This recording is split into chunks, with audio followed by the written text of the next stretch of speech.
Welcome to the September 19th, 2023 regular meeting of the Board of Education. Ms. Sachs, please roll call. Yes. Student member Joy Lee is absent. Member Nguyen? Here. Member Plancarte? Here. Member Jones? Here.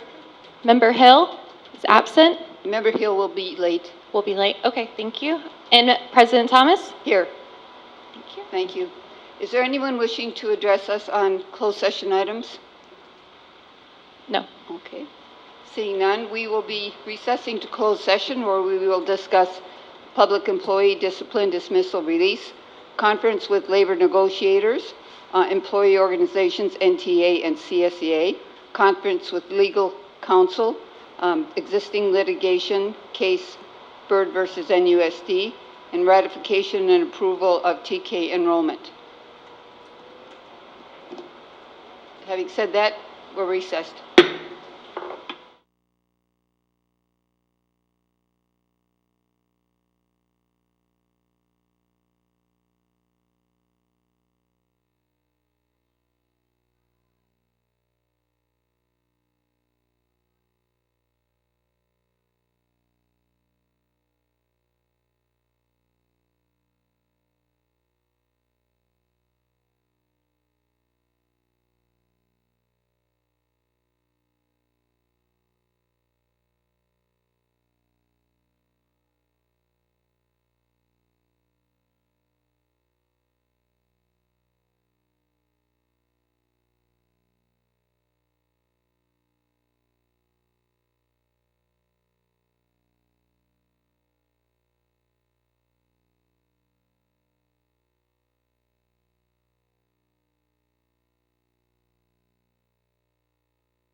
Member Wynn moved and Member Jones seconded.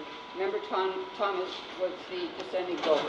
And since I was the dissenting vote, I'd like to explain that I felt it was an unfair process and that the opportunity for entering TK was only open to people that knew about the opportunity, and it was not open to all. So with that, let's have the Pledge of Allegiance, please. I Pledge allegiance to the flag of the United States of America and to the republic for which it stands, one nation, under God, indivisible, with liberty and justice for all.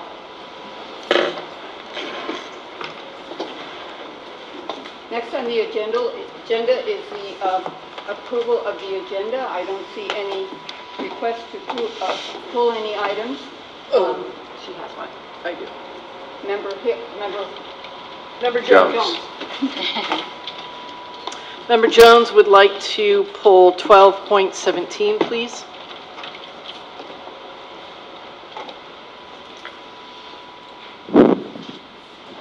And that item is Dress code. Actually, I think you would be pulling it from consent at the time when we. All right, I'll pull it from consent at the So time. It'll still be on the agenda, so we won't pull it from the agenda entirely. Correct. Okay, sorry, yeah. So with that, may I have a motion? I'll make a motion to approve. I second. The motion has been made and seconded to approve the agenda. Please vote. For those that wonder why it takes a while from the time that we call for the vote and the time the vote is taken, it's because the system, we do this automatically and we don't vote except on our screens when it comes up.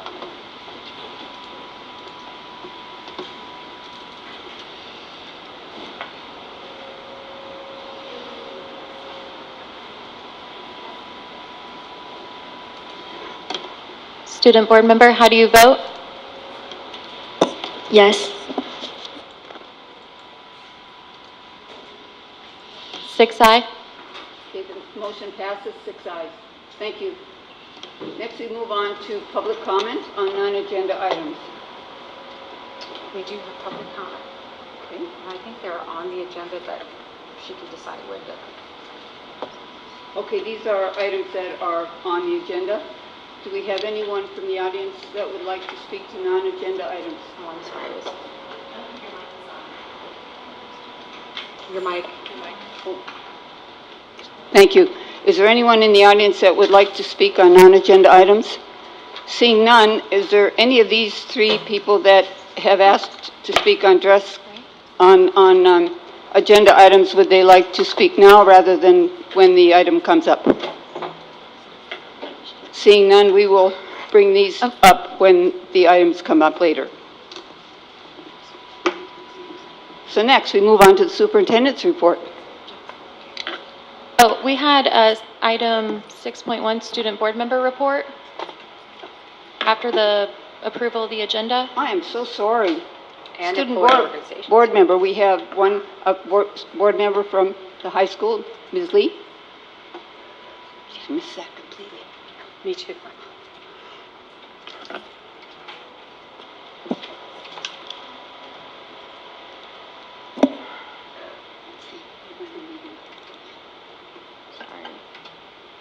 Okay, good evening, board, executive cabinet, and community. My name is Joy Lee, and I am here on behalf of New York Memorial High School students to share the student board report.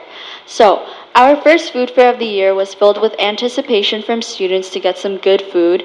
As students stood in line to grab tickets, club officers rushed to get their stands ready for students to come and support their clubs. Some popular foods were Raisin Canes, churros, sliders, mac and cheese, and boba. With this year having 34 clubs participate, there was a lot to choose from, and I think everybody got some good food. ASB held a Where's Waldo event for their 9th graders. During brunch and lunch, students looked around for the hidden Waldos around the school. It was a good experience as freshmen were able to explore the school with the incentive of winning a prize if they found a Waldo. Prizes included fidget toys, a small snack, and even a homecoming ticket.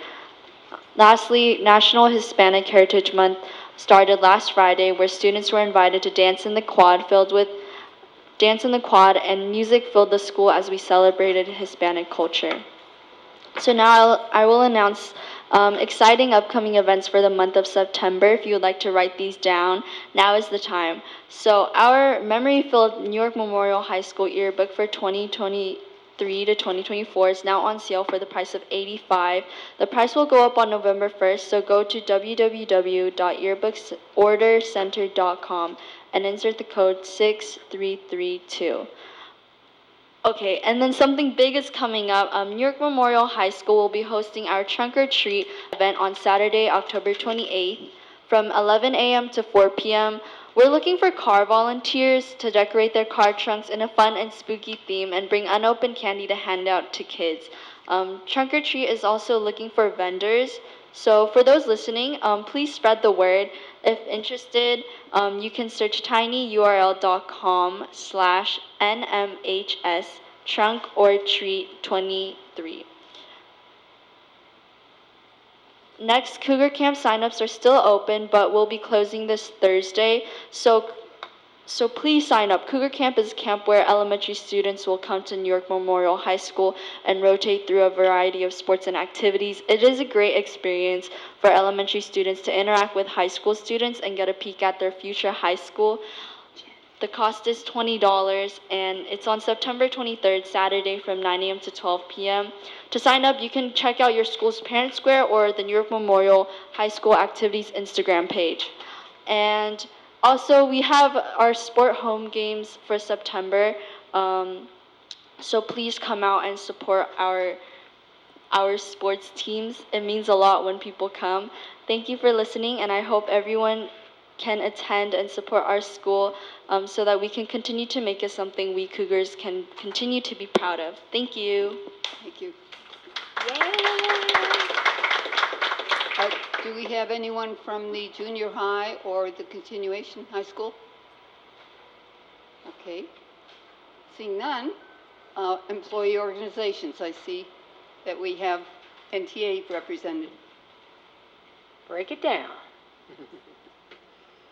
Right. Good evening, Superintendent, Ms. Burrell, school board members, and the rest of our Newark community. My name is Sherry Villa, and I'm president of our NTA.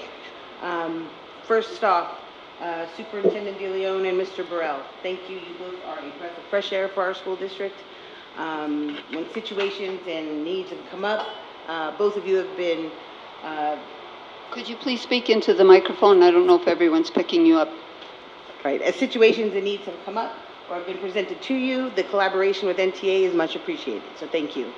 I do have just 3 things to bring up tonight in addition. So in regards to the updated dress code policy, while we don't make or update board policies with what is the worst that could happen in mind, the possibility of situations that our NTA members will face, hopefully that number will be small. The second one, the vacancies that we still have across the board at all sites in NUSD. Several of our NTA members at the secondary level have agreed to give up their preparation period and teach 6/5. The junior high in-house number is just over 150 preparation periods lost. So, and in the elementary level, the Miss Preps for science and PE teachers are being pulled to teach classes. Again, or what's our plan B? We can get together and talk about that, the helping with that. Last one is the aid for our para or our aid support in our special ed classes for elementary and secondary. Well, I know they are CSEA members, but their work directly they work directly with our NTA members. So the lack of support or people available as aides throughout our district, what's our plan B? We need to have those conversations, not for next year, but for this year. Other than that, thank you. Thank you. Thank you, Ms. Villa. Well, we already covered out of order the public comment. So we move on to the superintendent report. Okay. Dr. De Leon. Yes, thank you, President Thomas, members of the board, and our wonderful staff and members of the community. It's good to see all of you here tonight. So I'm going to ask Mr. Burrell to address the vacancy situation, but before I do that, I want to talk about our budget a little bit. Next board meeting, we are going to have this letter approved, which is the letter approving our adopted budget. I brought this tonight with plans of reading this, but then Marie reminded me that it'll be on the next meeting for approval, and I'll read it then. The reason I brought this is because our approval of the board, our approval of adopted budget has a very stern warning from the County Office of Education about our budget and what needs to be cut from our budget. And the reason I'm bringing that up, this is a hard conversation. But the way I'm approaching it so far is I'm going out to sites and I'm talking to teachers. I'm talking to staff. You may or may not know, but I've begun my Subs with the Soup. Subs with the Soup is where I go out to sites, and I'll be doing this in departments as well, but I go out to sites. We bring lunch from educators, we bring subs, and I sit down at the table and I ask teachers to tell me what's on their mind. They get to ask questions, comments, concerns, anything they have, and I just sit there and I answer transparently, honestly, and with a full appreciation of all the hard work they're doing. There are times when I go to Subs with a Soup and people have grave concerns like now. The vacancies are a grave concern. The budget is a grave concern. What I always promise them is that I can't always tell you what you want to hear, but I'll always tell you the truth. That's what you can count on from me. I'll tell you what's going on. It's not always going to be fun. So in light of the fact that we know we're going to have to work on our budget and make some cuts and hopefully increase some revenue over the next 3 years, both ends. And you know we're convening a budget task force, and I'm very excited to announce that we have probably about 15 people who've already applied to be on our budget task force. And a couple more probably that'll be on there. As we embark on that, I'm using my Subs with the Soup, and I will also be sending out a survey to ask this question of teachers. Knowing that there are going to be cuts, if you had to answer, please don't cut this, what would it be? As practitioners, as the people who have our children's learning in their hands every day, in my view, the most important opinions, what would you want us not to cut when it comes to, like, what's your priority? What do we need to keep? And as I do that, a few things keep coming up as I talk to teachers. And I talk to teachers, even when I'm not at Subs with the Soup, I talk to teachers and I ask them these things. And I'll be sending that question out to teachers just to ask that one question, answer that one question. Here's what I'm hearing so far. A couple things are coming up. I'm hearing that, as we all know, coming out of the pandemic, behaviors are intense. They're begging me to please not cut, and if I could possibly find a way to prioritize more assistance of behaviorists, counselors, and campus monitors, they would appreciate it at all levels. That's a huge one. The next thing that they're telling me is whatever we can do to ensure that they have support with their English learners and their special education students, and that we have aides. They're begging me for aides over and over again. These are our people, these are our teachers. They're our practitioners, they're in the ranks. And I'll tell you what the third thing is. And you're going to hear about it a little bit more tonight. The third thing is can we please have more support with our technology? We are almost a one-to-one district. I heard there are a couple classrooms where we don't have carts, but pretty much one-to-one. We're going to have a replacement cycle in 2024. That's our next year to have it.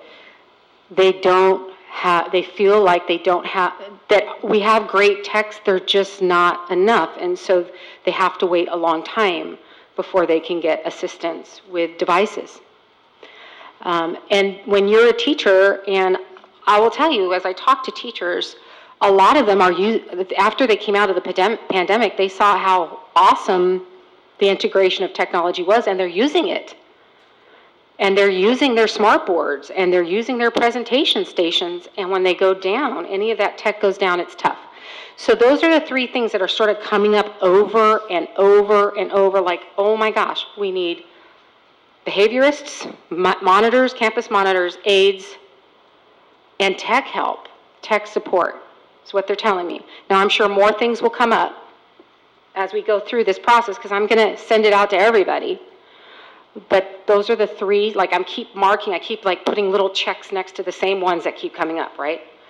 So hence the report tonight, and we're going to talk a little bit about the idea of, in a situation, an environment where you have to cut, how do you add in other places? Well, it's called prioritization. And it's called doing what's best for learning. Am I right? That's what we're going to talk about. So just wanted to kind of set you up for that tonight. And then this letter will be read out at the next meeting. Okay? So thank you. And at this point, I am going to turn it over to Mr. Burrell, who's going to talk to you a little bit about the plans we've begun for recruitment. We'll have more at the board workshop, but he just wanted to do a cursory overview. Thank you, Mr. Burrell. Thank you, and thank you, Ms. Villa, for the information. And vacancies will continue to be a top priority. Since I've joined Newark, it's been hiring has been a priority focus. And I know that you've asked for information of a comprehensive recruitment plan for the study session that's coming up. So I want to give you a preview of just some initial hits, but by the 30th, you'll have the plan in place that Dr. DeLeon will share with everybody. So. Really exciting. Last weekend, got a chance to be a part of the booth at Newark Days, so my first Newark Days, and what an amazing event to be a part of. I see some familiar faces that I saw there at the event. But we were passing out flyers and going through. Dr. DeLeon and I, we're going to be side by side all the time because we were just passing those out to every single booth. We weren't waiting for people to come to us. We were going to them, and we were talking to various people. And I mean, even the small amounts make a difference, because yesterday in our district office, we had a gentleman come in and say, we met you at the Newark Days, and you asked if we would substitute, and I am here. So, and with that, we have, you'll see on the personnel report, we have had half a dozen new subs just recently in the month of September alone. So the efforts, it's a mix between the efforts of our staff and working together and the work that we're doing here. So these are just some recruitments that are ongoing. Again, job boards, recruitment fairs, again, our continued work with Jen around local branding. I know currently recruitment fairs are Alameda County Office of Ed, Cal State East Bay, looking at the various job boards. But the key to the plan that will be submitted will be what will be expanded upon these types of things. So these are some of the things that are in place. I did throw billboards up there because that's something that we're looking, you know, I drive from San Jose up to the 880 and I see lots of digital billboards. So we are looking into how we can get our brand up on 880 and just keep drawing people our way. We do have a number of partnerships with universities already in regards to student teaching, and student teaching is often a great pipeline that allows for incoming candidates to fall in love with our district. Oftentimes, student teachers who come through the programs and work for a district will oftentimes put them first as a place that they'd want to work because they've already invested that year with us. Know our schools, know our culture, and know what we have to offer. Some of the expanded portions we'll be looking into how can we increase our intern programs that we have in place.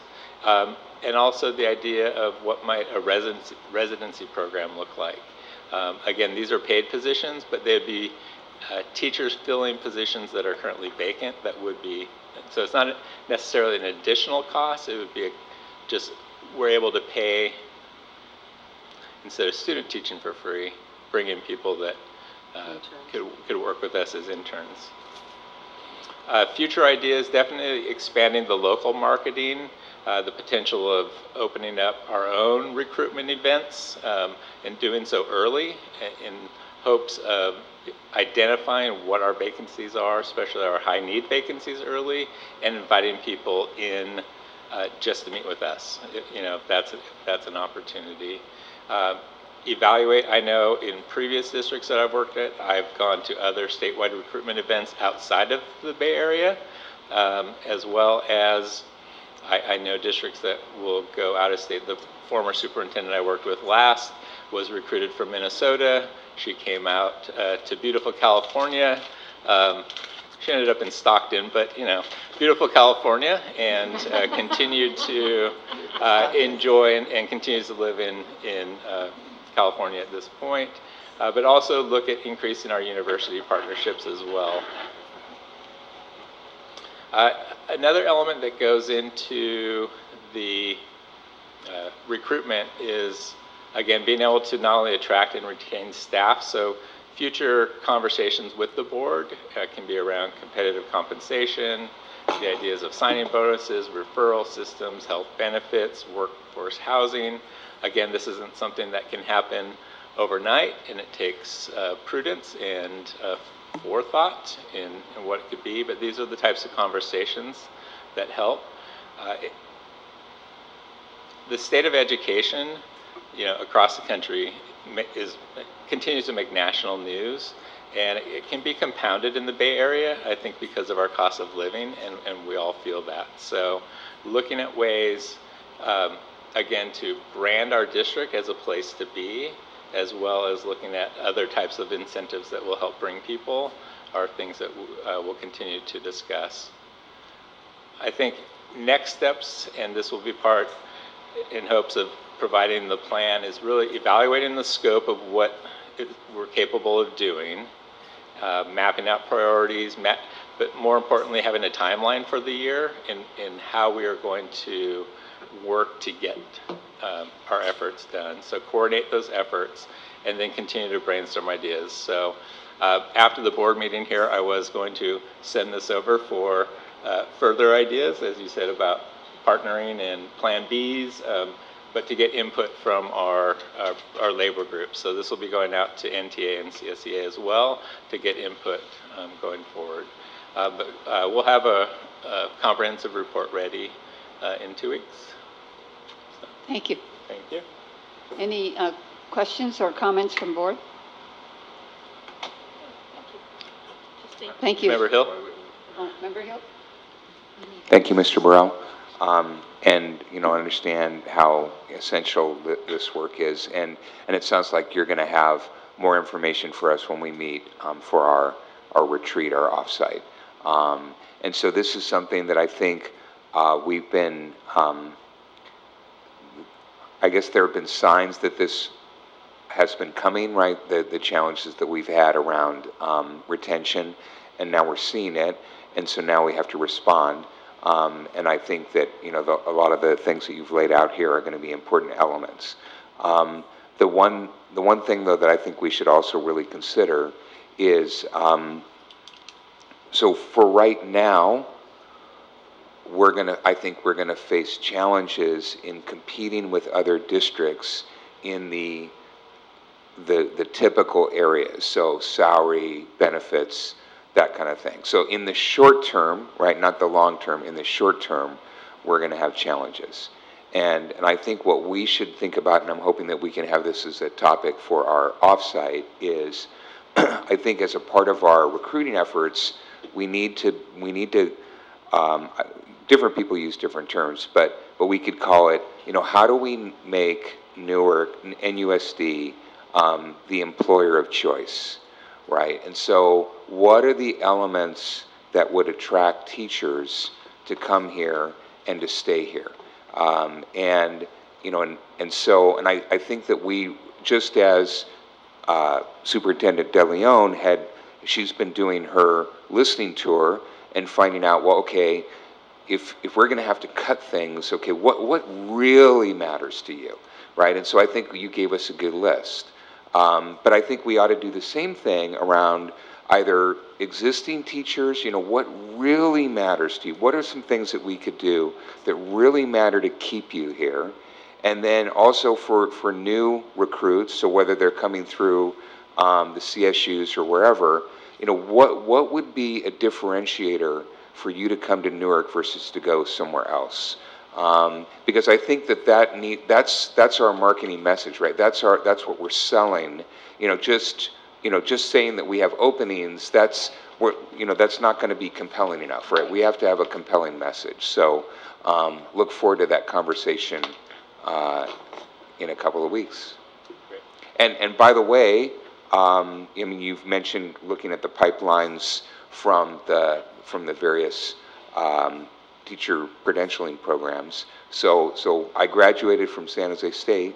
So if you need somebody to tag along and twist some arms, just let me know.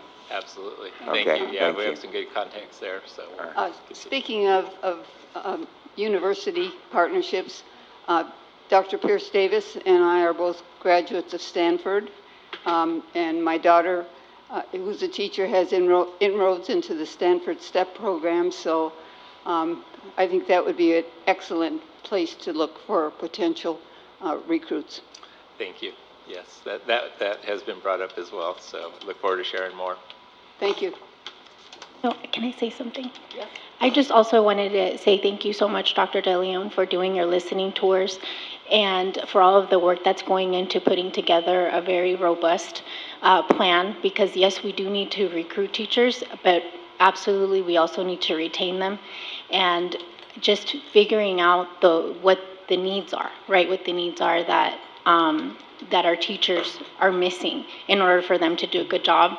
I think that's gonna do great strides for us to continue to retain our teachers. So I just really want to say thank you so much to both of you for doing that and for taking on the efforts, because we've got to do right by our new teachers and obviously by our teachers who've been with us for a really long time. So thank you.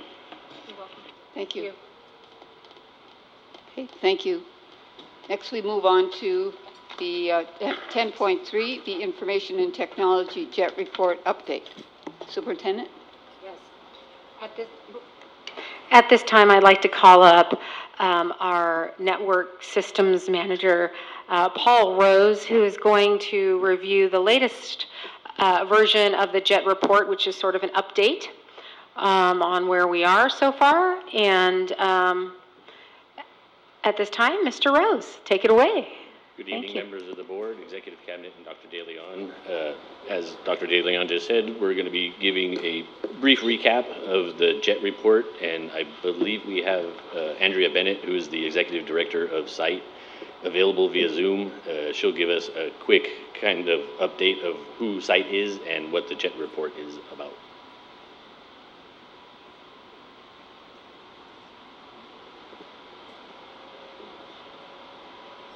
Hold on 1 second.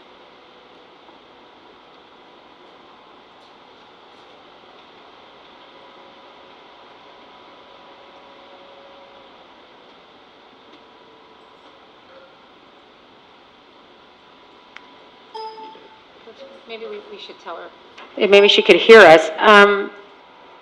We can't hear you or see you yet on the big screen. So we're going to, Mr. Rose is going to help us with that. If you could just pause. Thank you.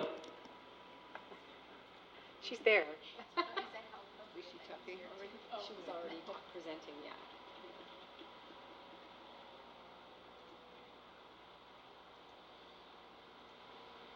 See, technical difficulties, we all experience them. If you can just please leave and rejoin the Zoom webinar, sometimes that'll fix the issue. We appreciate it.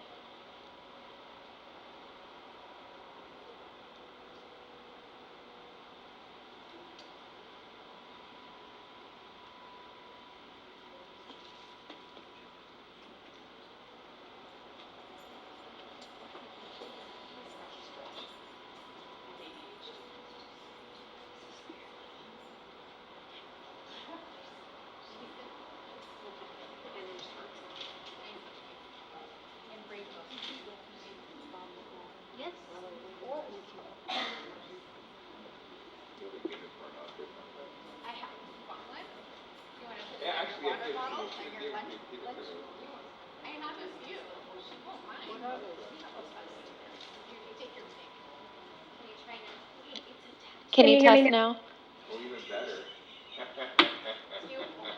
Hi, can you hear me? Oh, there you go. Yes, we can hear you. Thank you. Give us just one moment to Okay. Thank you. Okay, you ready? Oh, 1 second. Nope. We're waiting on Dr. one DeLeon more. stepped out.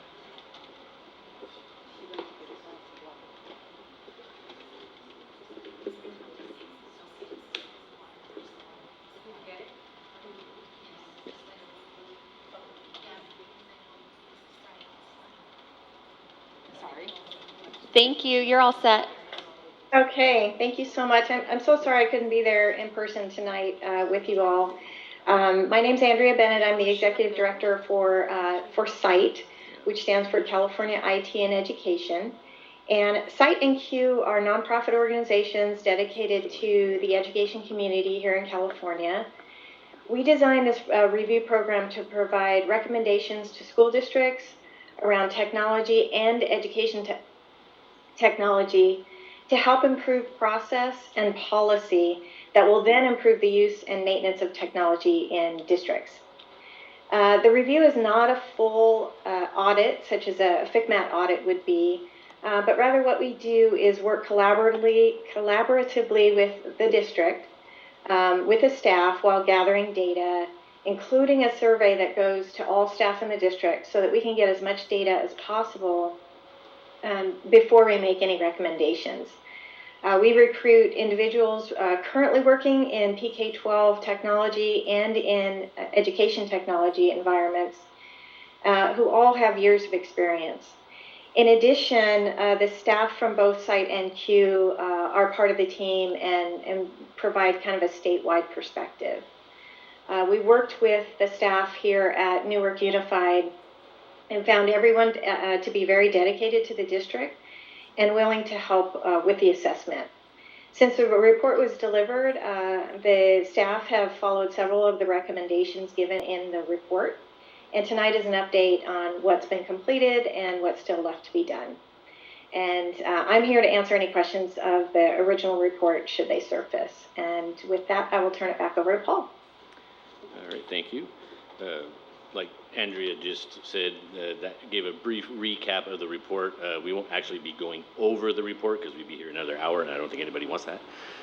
So these slides will just give a quick update on some of the progress on some of the items that were in the report and some of the next steps. So this first slide will be addressing the logistical part of the report, some of the items in there. Some of the updates are that we have, oops, I'm sorry, I got my wrong page here. That we have completed the Wi-Fi audit that was listed in the report, and we actually, from the findings in the report, or the audit, we found that our current Wi-Fi system was outdated and just not capable to provide the level of service that the amount of devices and the nature of the devices that were connecting to it. So we are currently, and this is actually jumping ahead a little bit, we are actually in the process of getting a new Wi-Fi system due to the Wi-Fi audit. Another item that we completed via an item in the report was updating the automated student account onboarding system so that it more integrates with our student information system so that student accounts are more readily available when students start on the first day of school. Another item that we addressed was migrating Synergy, our student information system, into the cloud for increased security and reliability so that we didn't have to worry about when there were issues, with the Wi-Fi or other things that they affected the student information system when it was on site versus now in the cloud. Also, it gives us better security. Some of our next steps that we have to address in the logistical categories is completing a network audit to make sure that, just like the Wi-Fi audit, that we are making sure that our network is optimally configured for usage and traffic. We need to draft up a timeline or a checklist for CalPADS related deadlines and tasks so that we can improve and streamline our state reporting. And the last item here on the logistical is researching replacements or upgrades for the current IT trouble ticket system as well as the network monitoring system so that we can have better functionality on the trouble ticket system as well as more in-depth network monitoring so we can know when things are happening, in some cases maybe before they happen. All right, the next topic to address is the staffing part of the report. We have added a second student information system CalPADS position via LCAP. They assist with supporting student information system tickets as well as the CalPADS state reporting. We are also exploring neighboring districts to review their IT department org and make up for comparison job titles, and that will also be addressed on the next slide. Some of our next steps in the staffing part are to create updated job descriptions for current staff. Some of the descriptions are as old as 20 years old, as well as coming up with new job descriptions for potential new staff. And then the report also suggests updating the IT lead role to a CTO or a Chief Technology Officer. This just goes into some of the comparisons that we did of neighboring districts and their makeups.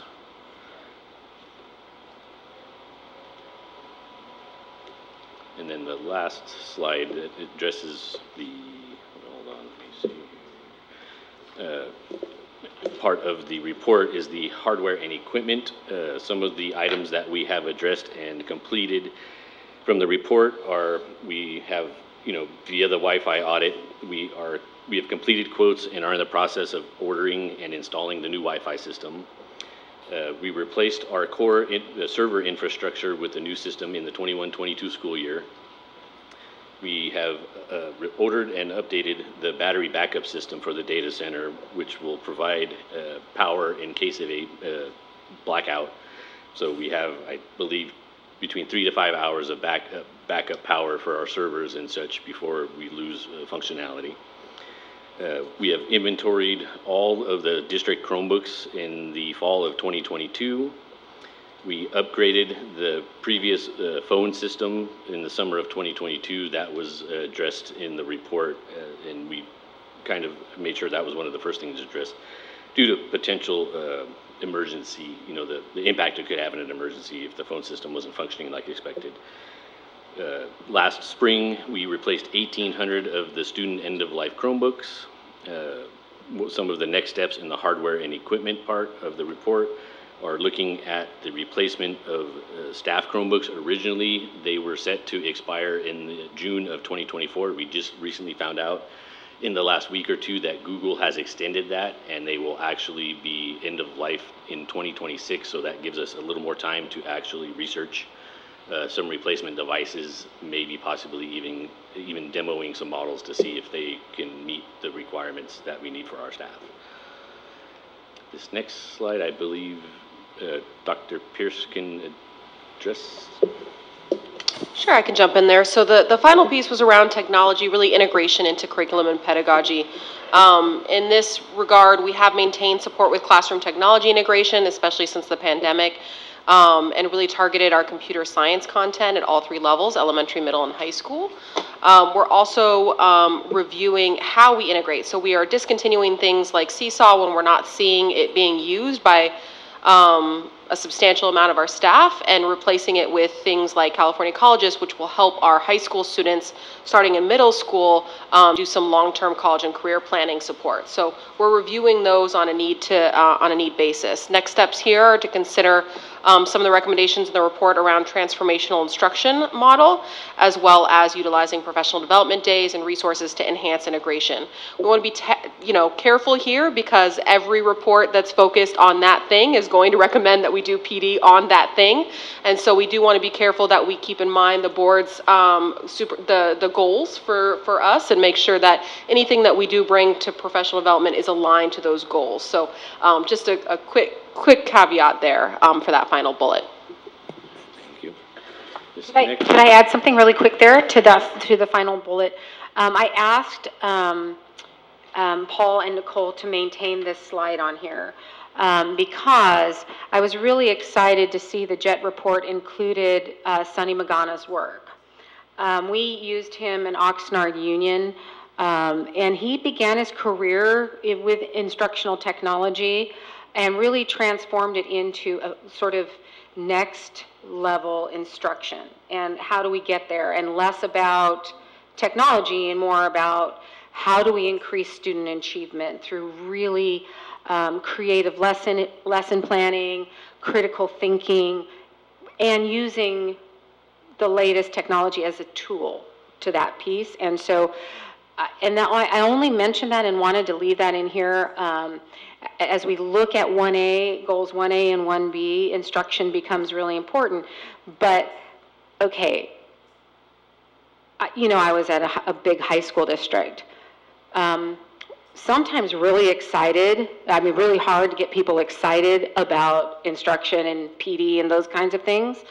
Sonny's transformational model and PD was one of the first times where the teachers were begging for more and asked if we could do a contract for him to come back, and he ended up being there for like 3 or more years in our district, coming back every year. So then we did trainer of trainers, and they kind of the teachers ran with it, and it really transformed the instruction in the high school classrooms, and I think it would in any classroom. So that's the only reason I left that on there, so is that we begin to think about 1A and 1B. There are some really great things that can be done with technology and instruction, and so it can enhance it. Thank you. So this next slide, while not exactly,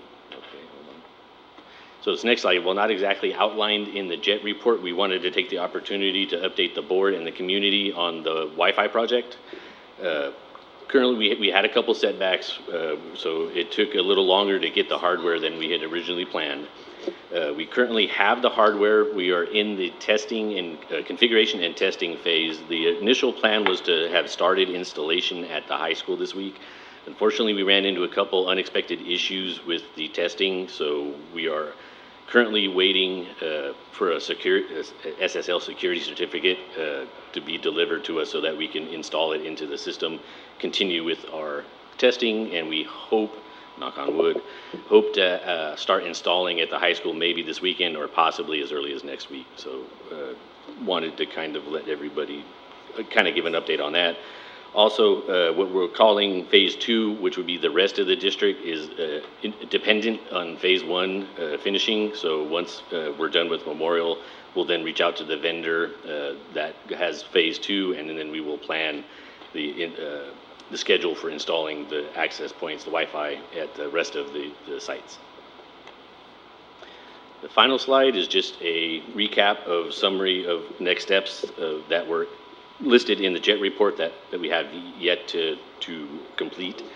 So one of the items is to complete a network audit, like the Wi-Fi audit, just to make sure that our network is running at tip-top shape. Once again, these are mainly recaps. Drafting the checklist and timeline for CalPAD's deadlines and tasks, so everybody knows when those are needed. Researching the upgrades for the trouble ticket system and network monitoring system, creating and updating the job descriptions, replacement of the staff Chromebooks, and continuing to update the board and community on the Wi-Fi. I believe that's... And if there's any questions, we also have Ms. Bennett, who's still on the line, and Mr. Rose, if you can stand up there a little longer in case there's any questions. Member Wynn? I just have, thank you for the update and the clarification on when the Wi-Fi's will be installed and addressing the delay. I appreciate that. And I just had one quick question in regards to the backup batteries for the servers. The district doesn't have a generator UPS? No, we looked into it, but because I guess from what I'm understanding during COVID, the cost of generators and the parts and such have like doubled and tripled. So the couple quotes that I'd gotten were like outrageously unaffordable. Okay. Because I understand that, with the backup batteries, knowing, because I've been in the industry for a long time, the backup battery is only good for several hours, and sometimes we could be down potentially much longer than that, and then that also degrades the system. So I would recommend to the superintendent and to staff to look into possibly getting a UPS generator. So that's my one input.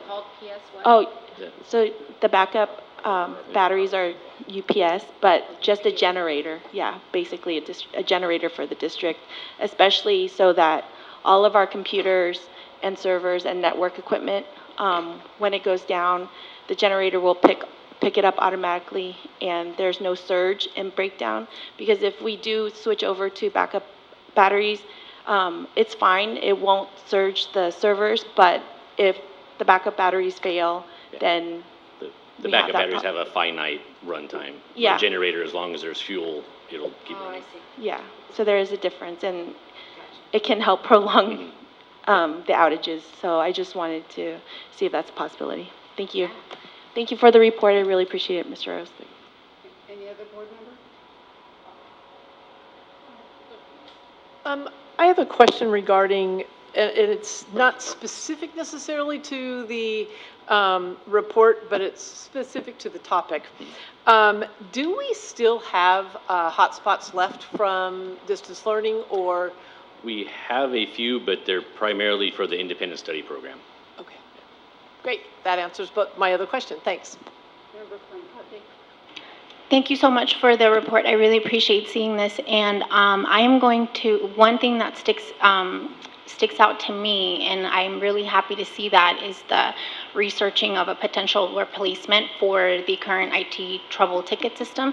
As we were talking, earlier this evening, it's so important to continue to, retain our teachers, and what a better way than to provide them with great customer service when things happen.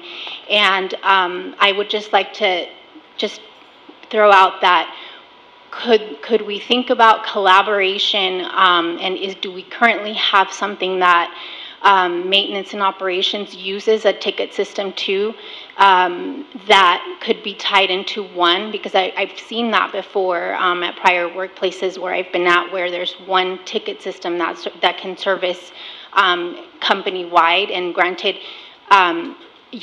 each department is assigned to their own items that they would be looking over. So it wouldn't be that the ownership of all the ticketing systems would fall under IT, but basically you'd be broken into, IT is overseeing the support that the teachers are requesting when in regards to the technology. And then, like, for instance, maintenance operations, they are on the hook for overseeing things that need to be repaired at the sites, or if the AC is not working in the classroom or such, right? To see if there could be some collaboration with that. And also, if, within that, I know that we need the staffing in place, because in order to service these tickets that are coming in, we need to have the appropriate staffing so that they can go out.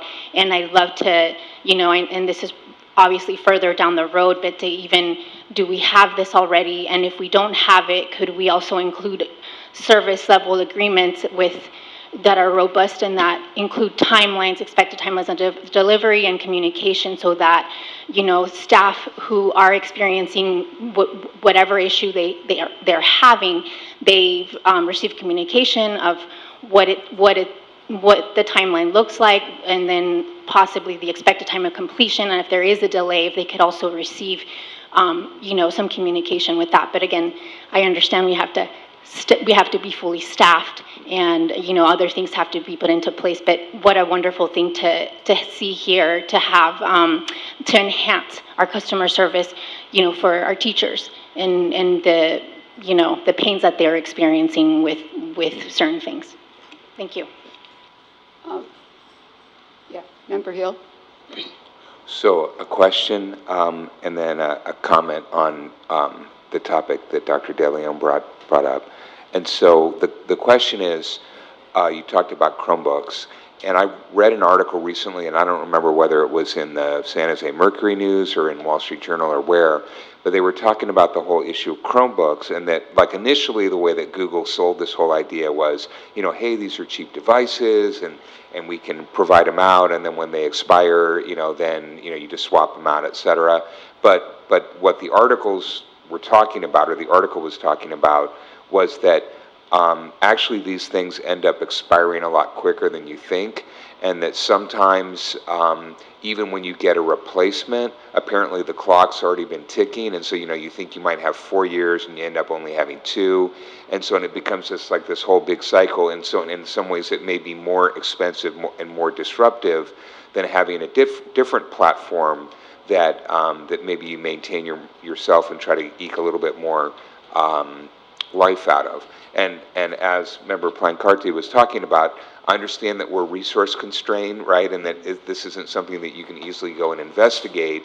But, you know, do you have any thoughts about, you know, should we at some point investigate looking at, you know, whether we should continue to use Chromebooks as a platform, or whether we should maybe experiment with some other things so that we can get longer life and maybe better bang for the buck? I think I read some of the articles you're referring to. I can't speak for Google, but I think that's why they're actually starting to extend some of the life of the current Chromebooks, is because they are finding that there are perfectly fine Chromebooks ending up in the e-waste landfills just because of the, you know, the hard date that Google set for the end of life. So I think that's part of why Google's kind of easing up on that a little bit. I know some districts are kind of starting to investigate maybe looking at a alternative to Chromebooks. I know right now a lot of it comes down to kind of cost. You know, Chromebooks are the affordable solution. For us, it would also come down to staff. You know, if there's, you know, if Google's the, you know, easy to support solution, there may be other ones out there, but they may require more time and, you know, more effort to administer. But it is something that should be looked into at least. Sure. I mean, and again, I understand that this is sort of a medium to longer term topic, right? But just wanted to, you know, kind of at least broach the subject. And then going back to what Dr. De Leon was mentioning about, it's Sunny Magana, is that how you said it? Okay, so this past weekend, I needed to go to a statewide Future Business Leaders of America conference where they were bringing all of the chapter advisors together to sort of compare notes about the program and to talk about, you know, what's in store for this year. And the reason I bring this up is that, so as a teacher, I was dreading going to this conference because, like, I already have lots of things to do, and that this was just going to be a big time sink. But they were smart. And what they did is that although there were some things that we had to talk about from a planning perspective, they had a whole bunch of sessions around tools, electronic tools that we can access that not only apply to FBLA, but apply to us being teachers. And so, and I think that again, obviously we need to put a plan together and it takes some resources, but maybe not as much as we think. And if we can get the tools in the hands of teachers, I mean, I really think that's, I mean, just speaking as a teacher, I would much rather have a tool that is going to help me put a lesson plan together versus sitting through a long meeting. And so if we can start to explore that, because I think it will have a direct impact, potentially a direct impact on the goals that we're trying to achieve. Well, I have a few questions and comments myself. The original JET report, January 2022, talked about quick wins, immediate wins, short-term wins, and long-term wins. Well, the quick, immediate, and short-term wins were supposed to have been accomplished in 6 months, and now we're over 18 months out. And we still have things to look at, like staffing. What is the timeline, and what is the configuration for staffing? That may be more in Dr. De Leon's bailiwick. But, you know, things like the trouble ticket system, we've had 18 months. How's it working? Is the current system not adequate? And, you know, what steps and what timeline do we have to take care of that trouble ticket system? And how is the inventory system working? We talked about how many, that all the Chromebooks were inventoried, but this district has historically been called upon by our auditors and FICMAT and others that we don't have a good inventory system for our assets.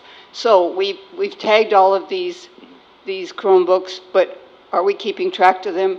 How well are we tracking them? Are they coming back?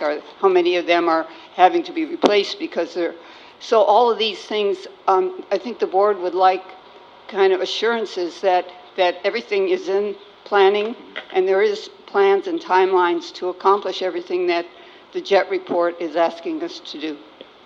And a lot of these are at least, in the very least, in the planning phases. Unfortunately, for lack of a better way to put it, given our limited staffing, some of the larger projects like the phone system, the Wi-Fi, those are pretty large projects. So the other ones are on my very long to-do list. But once we kind of check off the bigger ones, those are definitely on, you know, the to-do list. Dr. DeLeon? Yes. Yeah, oh yeah, phone. Yeah. I remember when. Sorry. Yes, I just really want to emphasize the phone project was a huge project. And, you know, updating Synergy this past summer, that's a big deal too, bringing that into the cloud.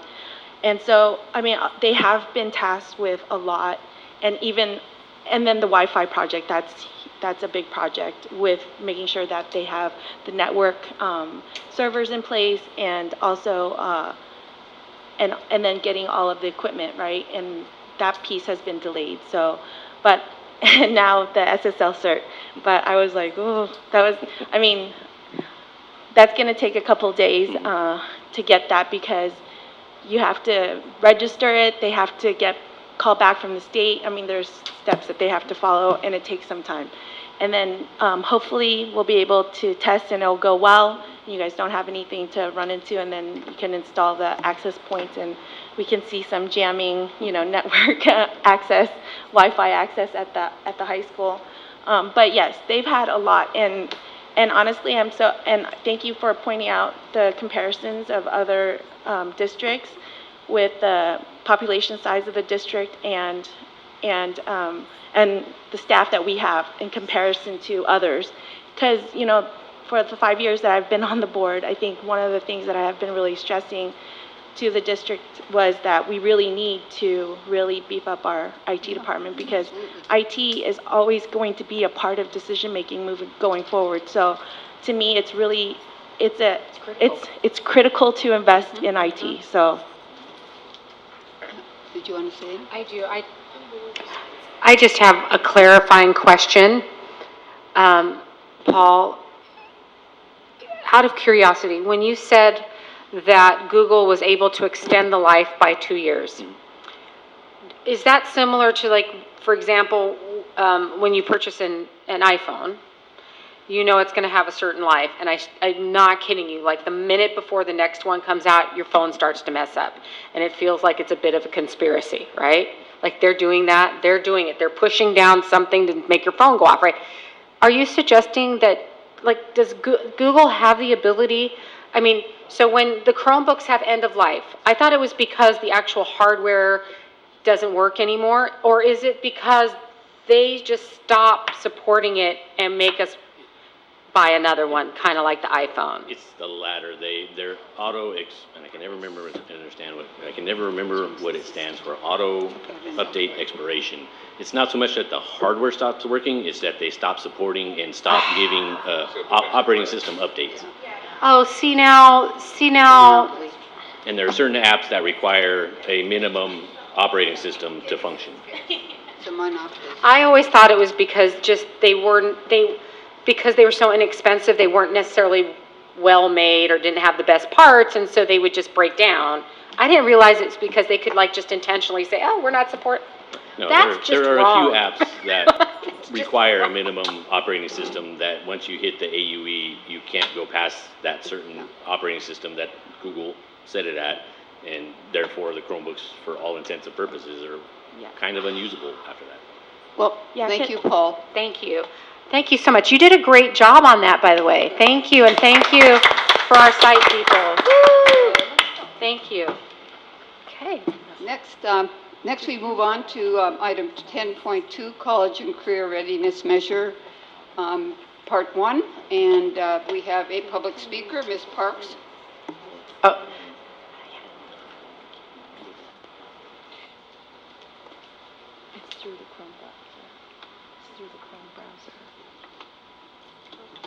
Good evening.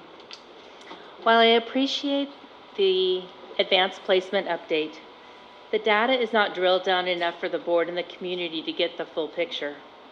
The 5-year score summary by course, which wasn't included, lists all of the courses, the number of tests administered by the course, and the results, broken down by the 5-point rubric score. The information provided only highlights the success of ethnicity and significant groups. I hope the full 5-year summary AP report will be shared with the board because I think it gives you that full picture that you would be wanting to see. Thank you. Thank you. Superintendent? yes. Thank you so much, and we can absolutely provide that. At this point, I'm going to invite Heather Decker, our Coordinator of Equity and Access, to come on up and do her report. But what I did want to say is we have named this report College and Career Readiness to align to the same title as the dashboard indicators. So it's no longer the CTE report. This is why it's a 2-part report, because we will cover all 8 indicators between the 2 reports, because that is what we are held responsible for. And honestly, I will say, and knowing this because I've been working with Heather on asking for certain kinds of data, and just since I've been here, our access to data here is difficult with our particular platform. I'll say that. It's extremely difficult. There are some, we'll talk later about different student information systems that we probably need to go out to RFP or RFQ for. Heather did an absolutely amazing job because I'm going to tell you, when I asked Heather, I said, could we get these data by SED, social economically disadvantaged? Can we get it by EL? Can we get it by foster youth? Can we get it by, of course, that's not a significant subgroup, so we couldn't. But that is not readily available in our system. We can't tag anything like that. She had to go one by one to get that data, like each individual child to get the data. So for us, I'm just going to get on my platform right now. This is critical. College and career readiness is really, to me, the fruition of everything we do from PK up. To do this, we have to have a data-rich district, which means we have to be able to access data. And she had to do yeoman's work. So I just want to give it up for Heather in advance to even pull these data, and she's doing a really great job. So thank you so much, and take it away. Awesome. Thank you. It's really hard here. It's really hard here. It's hard. So greetings, board members, executive cabinet, and our community here and afar. My name is Heather Decker. I'm the coordinator of equity and access here for Newark Unified, and I will be doing a college and career readiness update. This is part 1 of 2. I do want to give a special shout out to the people who helped me put this together. As Dr. De Leon said, data was a big learning curve for me over the last few weeks. I am not a data analyst by trade, but I feel like I'm at least 5% better than I was before I started. But I definitely want to thank our data team, our counselors, our ed services team, and all the people that answered my phone calls over the weekends to help me learn different formulas for calculating data. But let's get into it. So first we want to talk about our district overarching goals. You are all very familiar because you helped to write them. But for those people who are at home or not as familiar with our overarching goals for this year, our goal number one, as usual, has to do with student achievement. This year, there is a sub-goal, or goal 1B, that focuses on college and career preparedness. We want to increase our college and career preparedness rate by a minimum of 2% overall, and 5% for any subgroup below the overall average. This will be pulled from the California dashboard. They have college and career readiness measures that are a part of that.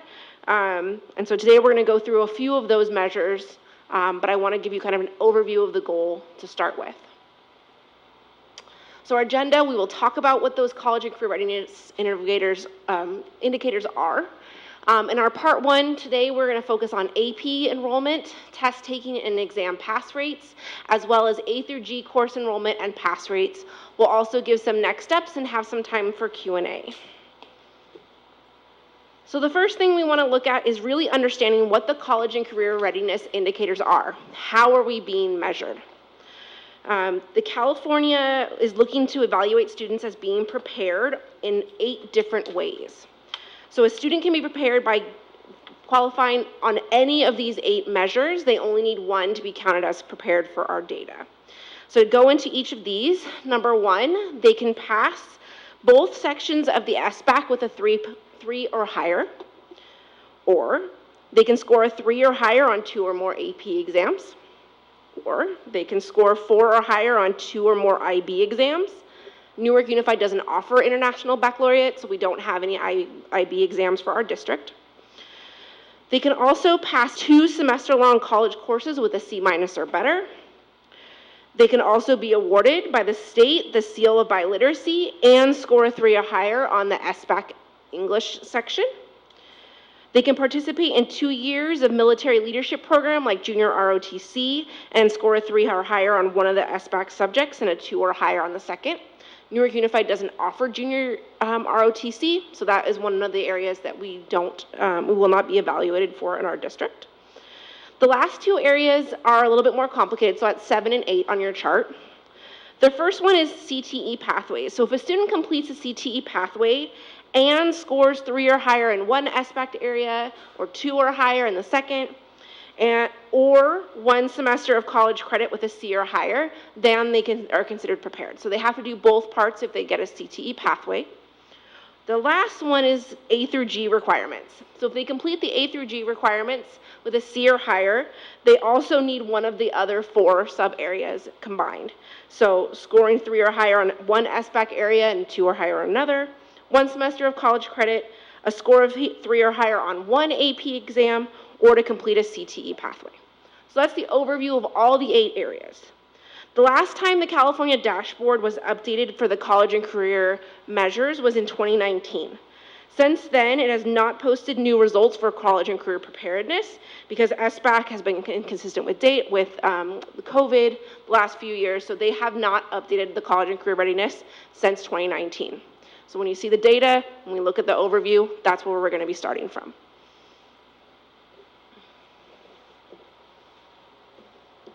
So here is the 2019 dashboard data. This compares the last 3 years that the dashboard was pulled together for our students. As you can see in 2019, we had 35% of our students that were marked as prepared. 13.3% of our students were approaching prepared, so had like one or some of the measures. And 51.7 students were not prepared. This is an increase in not prepared and a decrease in prepared in 2019. So that's where we left off the last time with the dashboard. The dashboard also provides a chart by ethnicity and significant subgroup. I will say this chart is a little bit confusing because the percentages and the numbers they use is out of all the students that were prepared, what percentage of them were this subgroup. It doesn't tell me how many students were in that group, what's the actual number, what does it make up of the class. It's just of the 100% of students, the total number of students that were prepared, how many of them fell into these categories. But I did want to provide this to just kind of give an overview scope of where it was the last time they looked at us in 2019.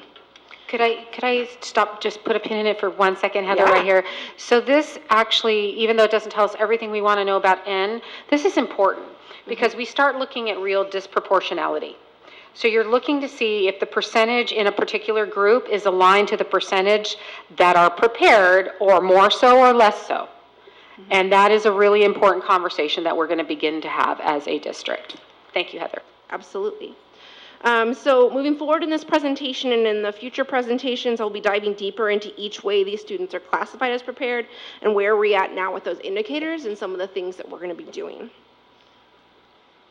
So our first piece is AP courses. So I wanted to provide you with a list of what our current AP offerings are at Newark Memorial. There are 20 AP classes available, up to 20 AP classes available for students in a variety of subject areas at Newark Memorial. Currently, there are no AP classes available at Bridgepoint or Crossroads. But we will someday. Yes. So these are the courses that are available. Variety of them there. Some of our newest ones was AP Pure Calculus, which we added last year.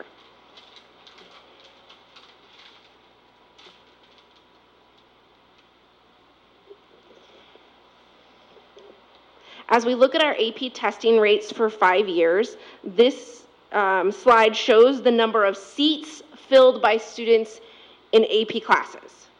So Dr. De Leon asked us to drill down in this way because sometimes the reports provide us how many students are in AP classes.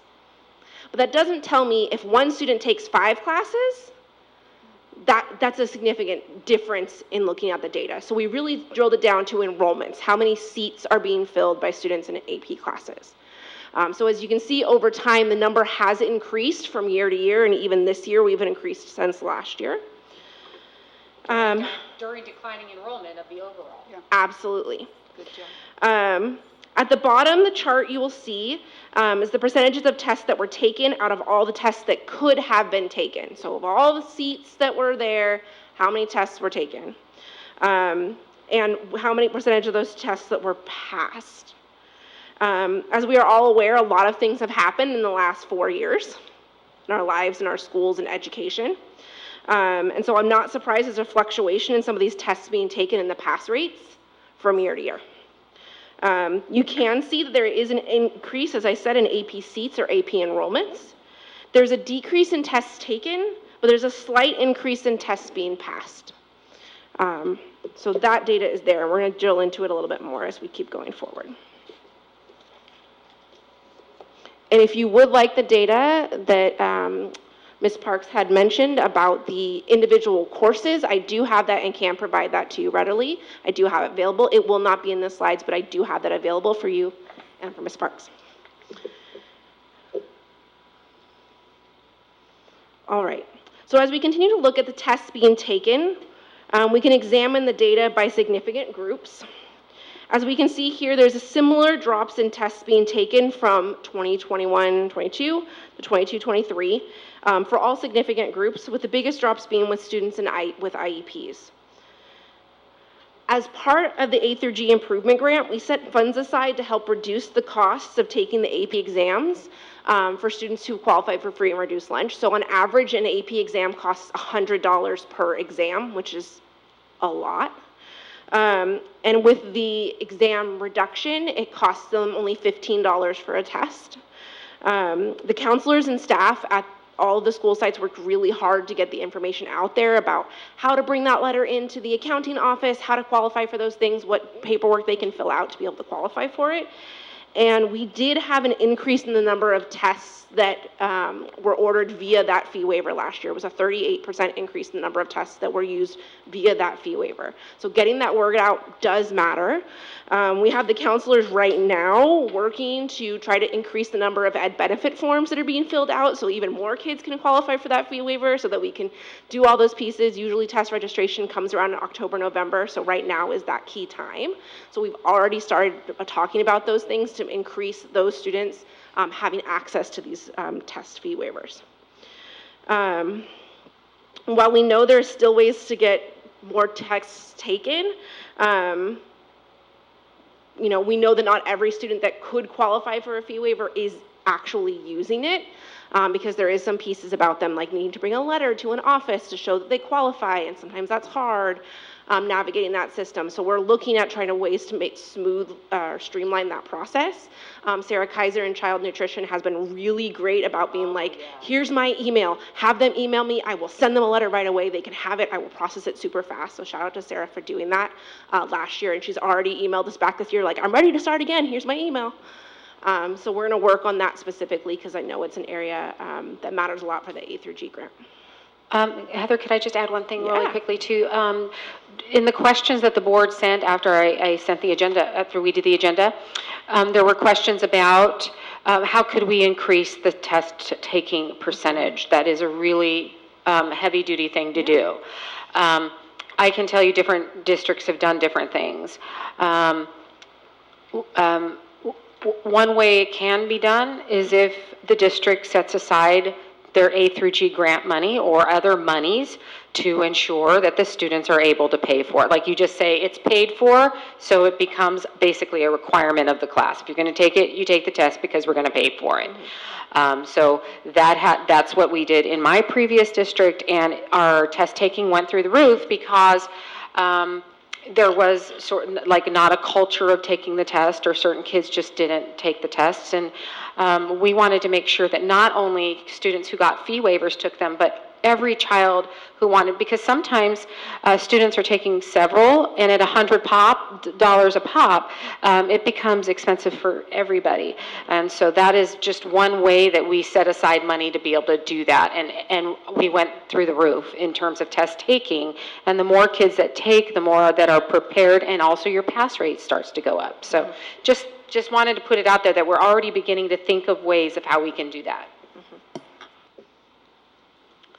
Did it change? Yes, it did. When we look at tests taken by ethnicity, you will see an uptick in the number of African American and Black students who are taking the exam, but the group as a whole has some of the lowest amounts of tests taken since 2019, so that it is going to be an area that we're going to want to focus on to ensure equity of access to these exams. We are already looking at enrollment numbers and trying to evaluate who's enrolling in our AP classes, who's enrolling in our honors classes. We want to make sure that everyone has access to these things, and targeting conversations with students and families when they're thinking about enrollment of like, hey, you really should be in these classes. Yes, you can do this. You can take these tests. We're here to support you. Drilling further, we want to look at, now that we've talked about all the tests that are being taken, we want to talk about how many, what percentages of students are passing them. So we see some similar dips in test passing since 2019 to 2020, but we should note that students as a whole had a 2% increase in passing from 21-22 to 22-23, and 4% for students who are low socioeconomic status. So there is some growth. We also just know that some of the high numbers were during pre-pandemic times, or times when people were taking AP testing at home and distance learning. So there's a lot of factors that affected pass rates for AP exams on this piece. If we continue to go by ethnicity, almost all groups saw a slight increase in their pass rate from 21-22 to 22-23. We hope that over time we will see these scores continue to increase across all student groups and return to pre-pandemic levels.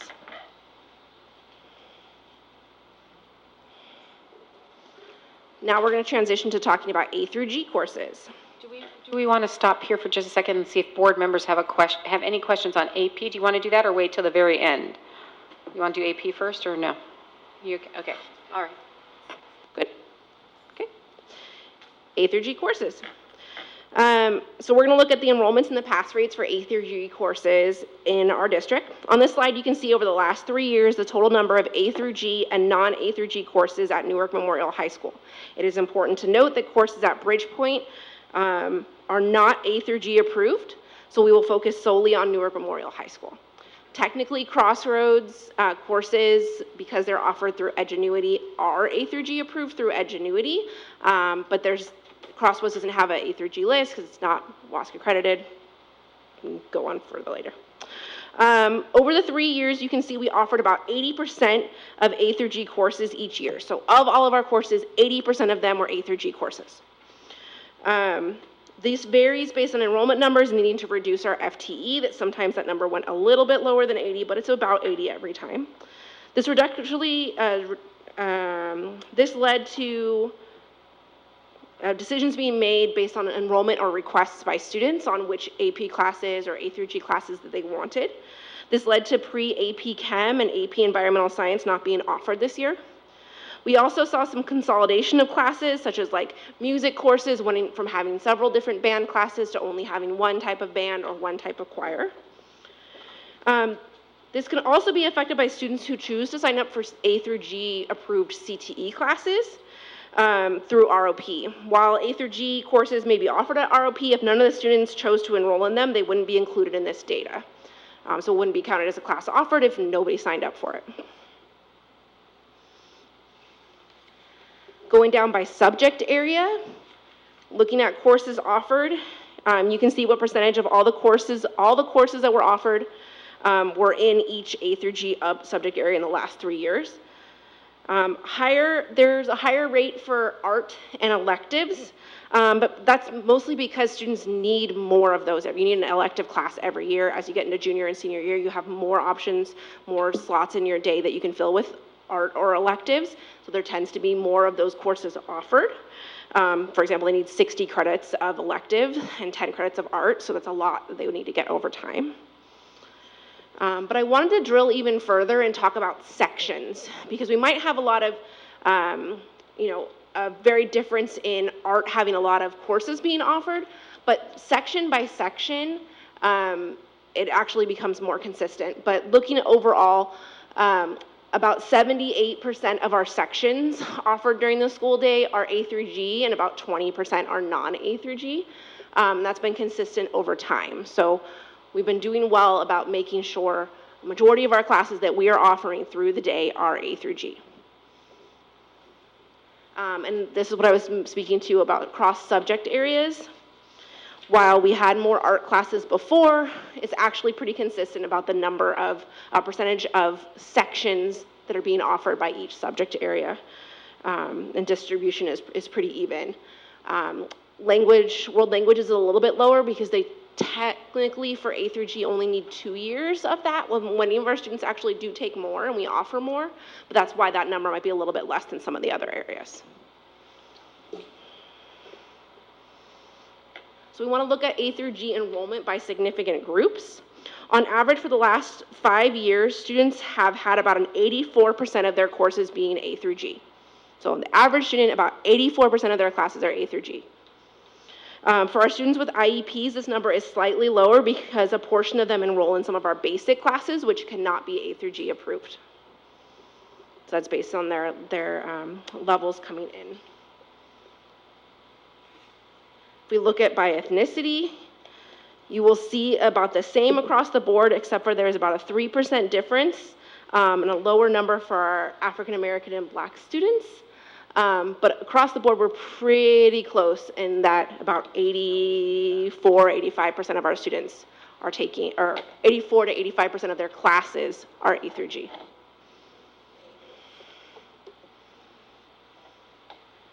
When we look at passing rate, this is actually an area that we really want to do some work on. If we really want to think about next steps, this is one of the big things that I wanted to be campaigning for. I know Dr. De Leon and Dr. Pierce are feeling as well. When we talk about passing for A through G courses, we're talking about C- or higher. We know for graduation, a D counts for credit, and a student can graduate with a D. But for A through G requirements, I want to remind us again, they have to get a C- or higher. And so if we're looking at these rates and noticing that they're lower than the number of classes that they're taking, they have a lower pass rate than we might expect, part of that has to do with some of our conversations about students needing to be pushed and teachers teaching for at least the C and higher to be able to fall into these categories. And it's important to note that we do see a higher pass rate in 2020 on these charts because a lot of schools were giving out credit, no credit. So there was less variation in the pass-fail letter grade pieces, so a higher number of students got passing grades on those pieces. When we switched back to letter grades and in-person grades dropped, but have risen by all groups over time. We hope they will continue to rise back to pre-pandemic levels in the next few years. But on average, about 81% of our courses were being passed with a C- or higher.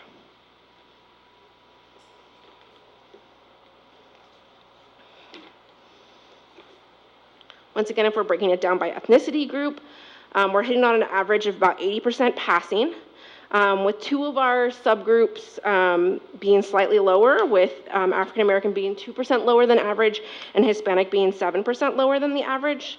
Students in these groups will be focused on targeted subgroups in our efforts this year, so continue to have those conversations. We will be having them with all students, but just noting that when we're going through and trying to see if there's ways that we can support students to have more equitable support in passing their classes. And if I can, just real quick, just to draw a connection to a previous presentation provided by Special Education Director Olivia Rangel, what we're seeing is a disproportionality of students, specifically African American students and Hispanic students, qualifying for IEPs in our district.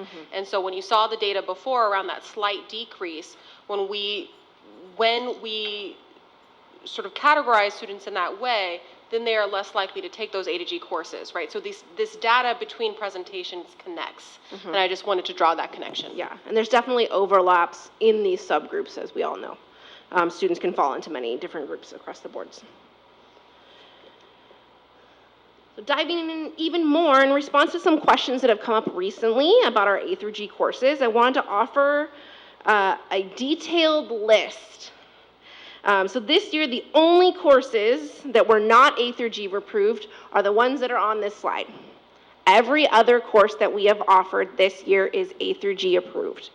The courses on this list that are not A through G approved, which are on the side, are either basic classes, so those tend to be students that have IEPs, ELD courses, physical education courses, and a limited number of CTE courses like construction and automotive that cannot be A through G approved. They just don't fall into a category. I've highlighted 3 courses on the list that could potentially be A through G approved, 2 of which are ROP classes that I've already spoken to Dr. Cliff at ROP about, hey, can you guys submit this for A through G approval? And so he's looking into it. Once they submit it for A through G approval, then we'll add it to our list as well. The only classes on this list that we might be able to have a conversation with over this year is our advanced physical education class. I've seen other districts get this A through G approved as an advanced personal fitness class. It would be a pretty easy move with the courses it's currently written. So I'm happy to talk to people about that, but that's the only course on this list that could be A through G approved that isn't, that's within our control. Everything else that we can get A through G approved is. In addition, I want to note that on here, all MCA and Star Academy courses are A through G approved. All MCA and Star Academy courses are A through G approved. Specifically, here is the suggested course pathway for MCA. I have noted on here what A through G area each of them is. So every course in MCA is A through G approved. And once again, with Star Academy, let's make sure that we're talking about this as a series of classes and not an actual CPA partnership academy. The 3 courses that fall under Star are AP Computer Science Principles, AP Computer Science A, and Aerospace Engineering, which we approved last year. All 3 of those are A through G approved. So once again, Dr. De Leon, as you've said several times, all these courses are A through G approved. The only ones that are not are that list.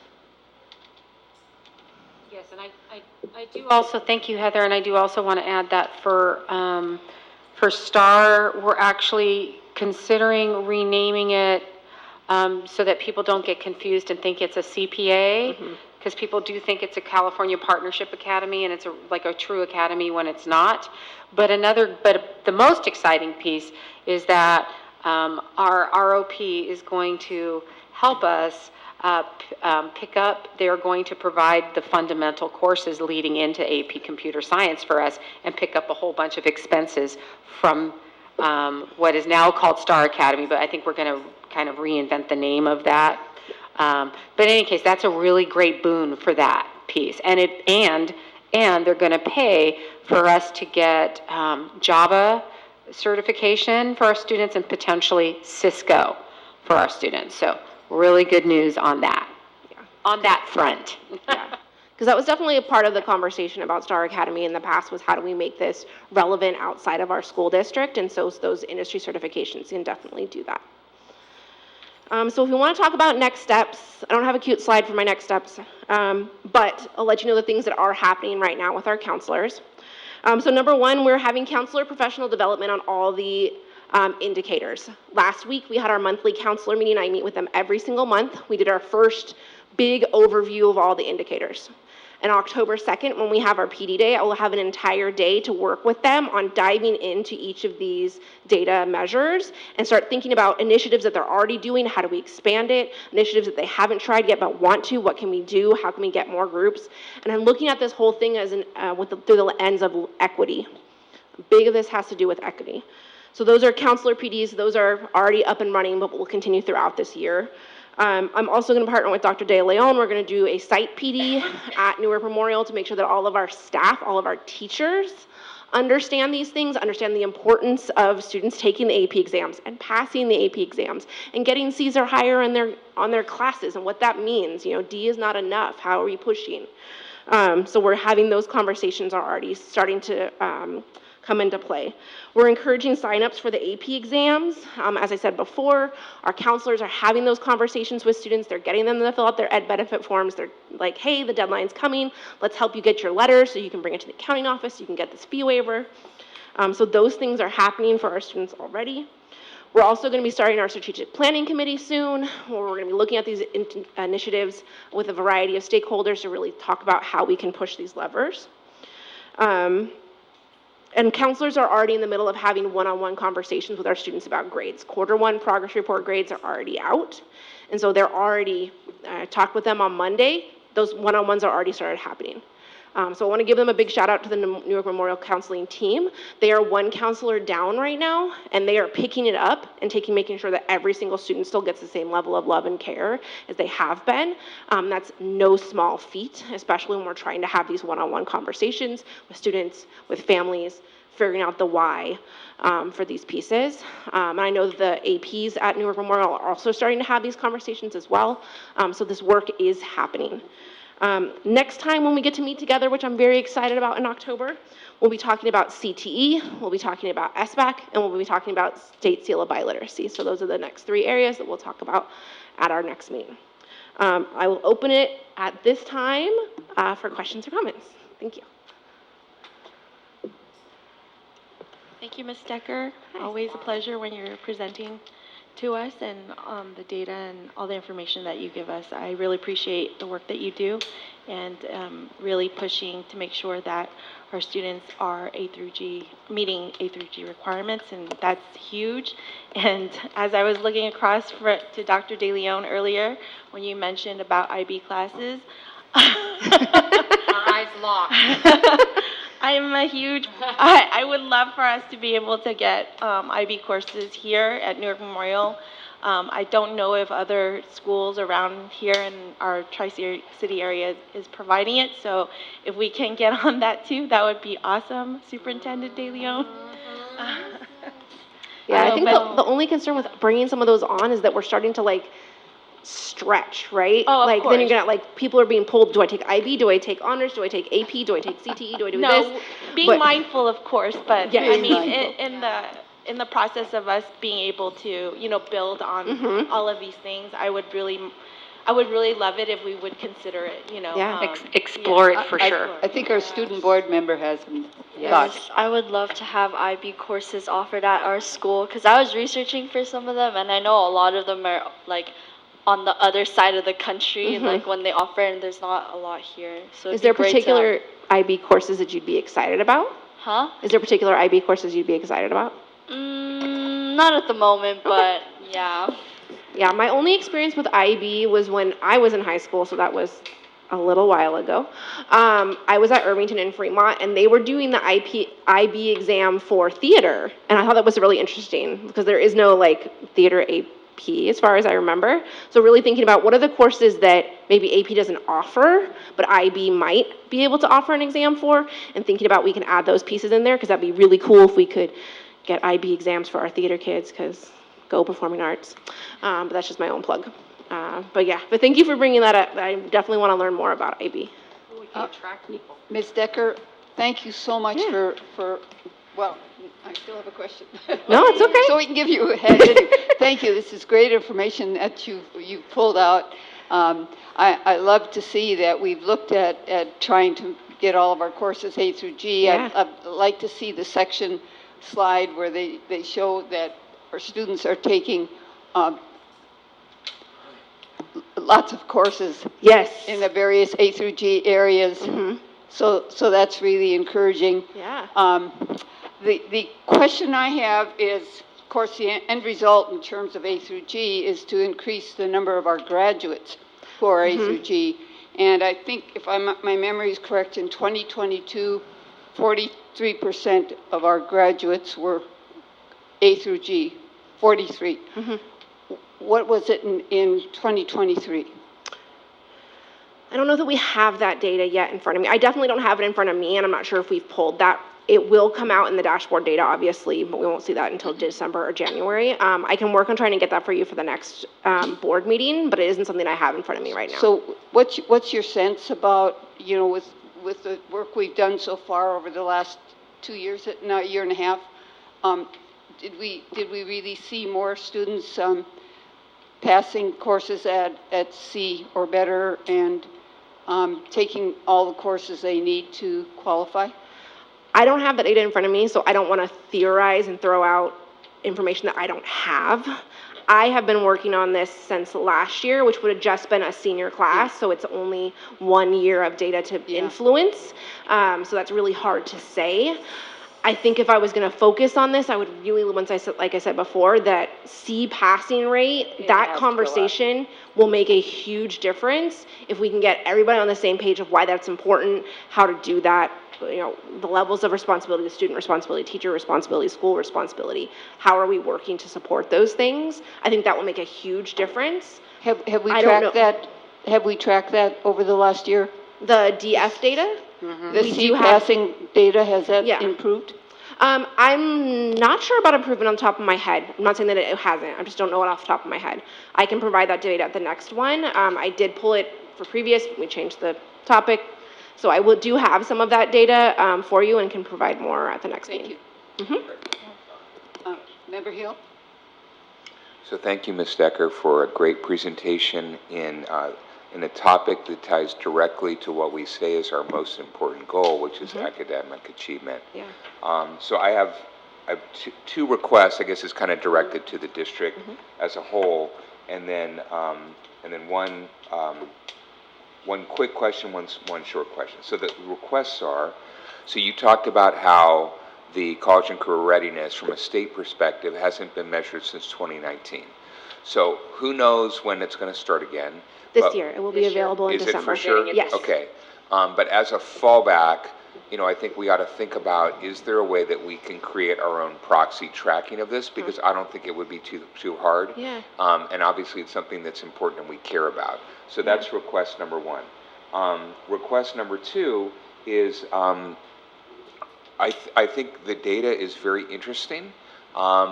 But I think what would be even more helpful in terms of improving or making improvements is, can we do some benchmarking with some other districts?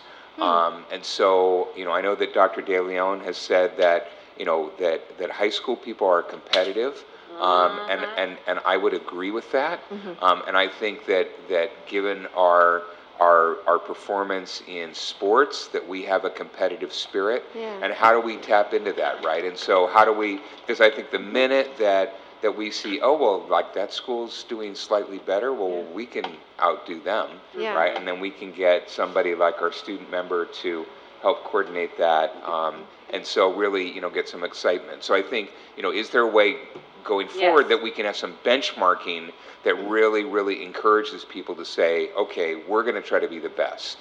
So that's request number two. The short question is, do we only have one CTE pathway, or are we just? No, we have 23 Okay, CTE so we're just not pathways, covering that today. Correct. Okay, We're going to all talk right. about that next And time. then, okay, and then the last question is, I understand the focus on A to G, which I think is great, but the question is how do we make sure that we improve enrollment and participation and meeting the requirements but also not succumb to grade inflation. So how can we put in guardrails that protect the integrity? And I don't know if you have any thoughts on those topics right now. I do. I would have an entire board presentation on my thoughts on grading for mastery, grade calibration, and grading honestly versus grade inflation, pobrecito syndrome, all of those things that happen at high schools. But a lot of it has to do with, there's a really great book called Grading for Equity, which is amazing. It's kind of, and whenever you go through that book with teachers, it's life transforming. And so we can talk about that. I'd like to do, we could do maybe another presentation and just talk about the topic of grading and how do we avoid inflation. Part of it too has to do with benchmarking, common formative assessments, calibrating with each other during our PLC times. All of those pieces need to be in place so that there isn't a tendency to inflate. But we do need to talk about that, because I think what people need to remember and understand is that in NUSD we have A through G as our graduation requirements. And so if we only have 43%, and that's a grad requirement, that means we have a significant number of Ds and Fs, because the kids are graduating. Mm-hmm. Our grad rate isn't 43. That means we got a ton of Ds. Well, right, but right? see, but that's my concern, right? Mm-hmm. So that's my concern, right? Because if we saw from an 11th grade CAS perspective, mm-hmm. that test scores were high, and yet, we had, a lower A through G passing rate, that would indicate to me that we're being too tough. Mm-hmm. Okay? Or the other way. But it's the other way. Mm-hmm. And so my concern mm-hmm. is that we have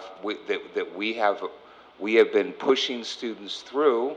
Right, we've been artificially inflating our graduation rates, and that these people are not going out prepared, right? And so I think that the standardized tests are in some ways a calibration of that. And so I want us to be really careful and really pay attention to that, because at the end of the day, right, our students are going to be competing not only against other students here in the Bay Area, in the state, in the country, but internationally. I think that we ought to set high standards and we shouldn't compromise. Can I speak to that for a second? Sure. I worked in high school for 15 years. At my previous school, we did a lot of work on STAR testing when STAR testing was the CASP, which was the thing. We did a lot of rallies and getting kids excited about it. And you talked about let's compare them to other districts. What I found in my own work, what actually worked with students, is figuring out why it was helpful for them as an individual. Mm-hmm. So for example, with SBAC for 11th graders, if they can pass high enough with that, they get out of remedial math and English. That saves them money. That keeps them out of early start classes in the summer, which keeps them out of summer school, which also saves them money. Mm-hmm. So if you can make this test, this thing, relevant to them, then your scores will actually go up. Right now, the tests aren't relevant to them. So you probably are actually seeing lower test scores because students don't realize why it matters. And Ms. Decker, you're raising an important point. Yeah. And so in my class where I teach business, one of the units that I teach is goals. Mm-hmm. And so to walk the talk, right, I told the kids, okay, we were talking about SMART goals, and I said, well, why don't we look at what our district and USD has put together in terms of our SMART goals? And so I pulled those up and showed them as an example. One of the kids gave me a very surprising response. They said, well, so you're measuring CASP, and they said, but do you know that we're not really incentivized mm-hmm. to do well on that? Yeah, absolutely. So I think like you say, we need to be thinking about how we incentivize performance there. Yeah, and so we've been talking with the counselors, and that's part of the work that I will be doing over the next few sessions with them is hey, CASP is coming up in March. One of the things we used to do at our other district was have a specific meetings with our 11th graders before CASP started and going, this matters to you as a person. Yes, it matters to us as a district, it matters to us as a school, state, whatever, but it matters to you as an individual. This is why you take it. This is why you release your score on the test, because you have to check a box to do that. We put little notes in the classroom, don't forget to release your score. That mattered to them individually because I spoke it to them, right? So we're going to do that with counselors this year. Have that conversation with them. Have that conversation with teachers, right? Like teachers can talk to the kids and be like, hey, this actually matters to you as the individual just as much as it matters to our district, because that makes a difference, right? Those competitive, like, are we competitive with other districts? We can look at that, right? I would want us to make sure we're looking at similar school districts, right? We're not looking at ones that have, more means or less means than us or different, demographic breakup, because that definitely influences things. And we can use that competitive edge. But when we make it personally for them, like even with all of these indicators, if we can tell them like, hey, doing these things makes you more prepared for that day after graduation. This gives you a leg up in college, gives you a leg up in careers, all those things that matters to you. Then they're more likely to do the things. Right now, I just don't know how much they know. And so this is a lot of an information campaign this year with students, with families, with teachers, with staff, to get them to figure out why it's important to them and how we can all move the needle on those pieces. But just getting to the point about benchmarking, because I want to make sure that my request is clear. Yeah. So I would suggest that we pick a couple of different schools that come from potentially, that represent different characteristics, but one of them should be the highest performing, period, right? We do not want to have our kids suffer from low expectations. Absolutely. Anybody can be the best, but we have to set the goal to do it. It has to do with high expectations. And I think the great piece is too, that you will have a strategic plan coming.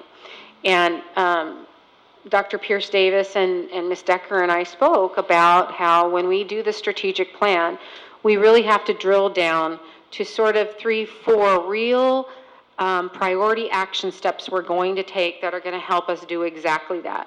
One of those has to do with grading, right? Calibrating grading, mastery grading. I mean, we have to address grading as there's no doubt we have to. Another thing is making achievement important at our sites, incentivizing, making it personal, all of those things. So you're hitting the nail on the head. This conversation are the things that we're going to address in our strategic plan. We know we can't do everything, but we can do some things. We can do some things and do them well and come back and report. And I can tell you the grading one, that's big. Yeah. That's big. It's a biggie. Am I right, Dr. Pierce Davis? Oh, yes, because it's really a teacher conversation, and they got to own it, and we want them to own it. So we're going to embark on that, and that's going to come. You're going to get that strategic plan. I don't know, but this is just like an idea.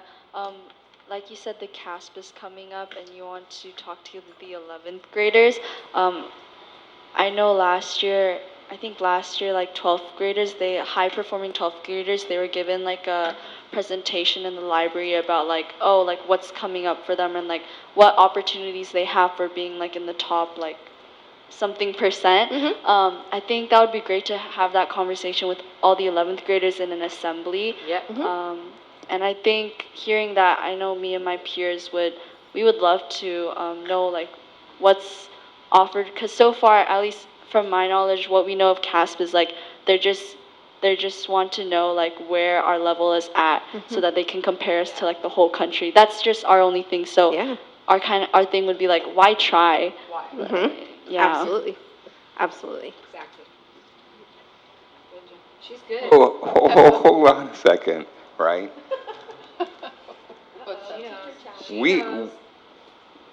Whenever I see a metric put in front of me, if I don't see a metric, I don't care.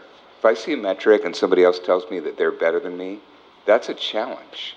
I want us to have that spirit, right? So I want us to say, you know what, we can do better. And I think that she is definitely correct. I mean, you have to tie it to why does it impact me, specifically. And to all of our kids, just with even everything that, they're learning right now, even our teachers, reaching out to a kid and letting them know, someone who's underperforming, that yes, this stuff matters. You're setting up yourself for opportunity. You're setting yourself up for options, right? And And a lot of times our kids don't know that because they're just focused on the moment, the present, and giving them that extra push and to understand the big why to do certain things. It will challenge them. I mean, it will force them to get out there and give it their all, for sure. And like you said, competition is amazingly great. It definitely motivates us. But there's also students in our school they don't see any reason to compete with like Fremont schools like next to us, because they're already just like, it feels like they're like so high above us in terms of like. Nope. At least that's how it feels like. They're not out of reach. Oh, no. But at this moment, that's how it feels like. And so once we get to that point of like where we're able to like slowly begin to compete with them, I think bringing up those statistics would definitely motivate us. Member Hill? President Thomas, can you loan to student member Lee the book that I gave you from Coach Bill Walsh? No, you gave that to me. Well, Actually, he and gave so it to yeah, all of so us. remember when? Yes. Okay. So Yes, please. I would Ms. love Lee, to read. Miss Lee, we will get you that book. Okay, Thank you. thanks. Okay, I think we finished this, and thank you so much, Ms. Decker. Thank you. All right. So on 10.3 is after-school programming. Thank you for sticking around. Sorry it's so late. And Superintendent, do you want to introduce this? Yes. I'm going to get started. You do it. Good. Okay. Okay. At this point, I'm going to introduce Dr. Nicole Pierce-Davis, who's going to talk to us about this report. Thank you. I'm really excited to introduce Mr. Richard Tran, who supports our Bay Area-wide program. But before we do, we've had a lot of community questions about, if you don't mind just going to the next slide real fast. We've had a lot of community questions about the differences of funding. And so I just wanted to take a quick moment to kind of clarify that for our community. So in the past, we've used after-school education and safety program funds called ACEs. There's very specific requirements. They are specific to school sites. So school sites, typically Title I schools, are allocated those dollars. They are expected to offer after-school programming through 180 instructional days. And then ADA, so average daily attendance, is required to maintain that funding over time. We've recently, within the last year, received ELOP funds, Expanded Learning Opportunity Program funds, which really is district funded. So the district gets these funds, and it's really based on UPP counts. So unduplicated counts, those are ELs, foster youth, and houseless populations. The expectation here is that students receive a 9-hour instructional day plus 30 non-instructional days. So this carries into the summer. This could also be during breaks and things like that. And really offering an access, specifically prioritizing our UPP students, is prioritized over ADA. Not to say that it's not important, it's just prioritized. So when we are braiding funds, that's a term we like to use, we often adhere to the more rigorous grant requirements at all sites in order to provide alignment and also to make sure we can pass the audit. So that being said, I am going to introduce Mr. Richard Tran, who supports our after-school programming here with Think Together. And I want to say has been a really tremendous partner in this work. We noted some areas for growth. We've expanded the program pretty significantly from just a few sites to across the board, and staffing was an area of concern, and as you know, staffing has been an issue district-wide, statewide, nationwide, and I really felt like we got some preferential treatment this year with staffing, and we really did an incredible job, so I just want to thank him before we get started. Thank you, Dr. Pierce. Good evening, everyone, Executive Cabinet, members of the community, members of the board. My name is Richard Tran. I'm the General Manager for Think Together's Bay Area region. And at Think Together, clicking and reading at the same time. Here we go. But at Think Together, we believe that education is the single most important factor in helping young people achieve their full potential. And we're committed to supporting all of the schools in Newark where we currently serve by providing high quality after school programs and summer break programs. So firstly, just wanted to start by saying thank you to everyone for your time, but also for your partnership and the opportunity to change the odds for kids here in Newark. I just introduced myself, but also would be remiss if I don't introduce my team out here as well. So Leanne Correa is my Director of Program and Operations. She's really my right hand in supporting our programs and operations and ensuring that they're happening with fidelity out in the field. And then Blanca Silva is our Quality Assurance Coach, and she's really the boots on the ground. So she's out there literally every afternoon visiting the sites, doing observations, providing support and feedback to the sites, also working with the principals, checking in, getting feedback, working with Dr. Pierce Davis and OFI to get some feedback and how we can respond and then continue to improve our programs. So research consistently demonstrates that the quality of our expanded learning programs are really directly correlated with the strength of the partnerships between the district, the schools, and the provider. And before I really get into kind of the overview of some of the numbers, some of our program pieces, wanted to just share a quick story of our collective impact in the work that we do. So on the slide is a testimonial from one of our parents over at Schilling. And this story, it's really about a student named Gabriel. So I'm not going to read you the slide, but I'll just have it as a backdrop while I tell you the story. But a couple years ago, Gabriel was in a pretty devastating car accident, was not in our program at that time, was having a lot of trouble at school, both academically, feeling like he belonged, was getting bullied. And so last school year, his parents enrolled him into our program as a way to help develop his social skills. And it's been really awesome to see the transformation in Gabriel. So he went from not feeling like he belonged and not feeling like he was really fit in at school to really being a centerpiece of our community and Think Together over at Schilling. We've seen improvement in his grades. He hustles every day to finish his homework early so he can help our TK and kinders with their homework. And it's been really great to see him really move from really being on the periphery right to the center of our programs, right to the center of the school community. So during the midst of the craziness of a school year launch, I just wanted to slow down a little bit, zoom in, talk about kind of what the impact means for each of our students in Newark.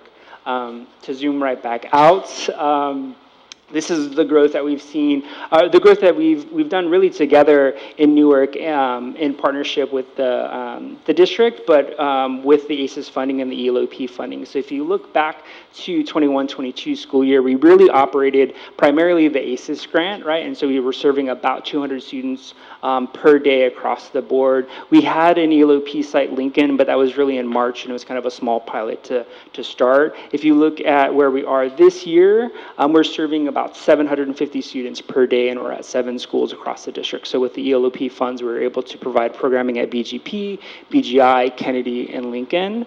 And if you look at summer 22 versus summer 23, we really were able to quadruple the amount of students that we were able to serve over this summer, which is really exciting. Last summer was a more normal summer, so we were able to get them out there, do a field trip to a science center. So it's been great to see the growth over the years, and obviously we want to thank you for your partnership for that.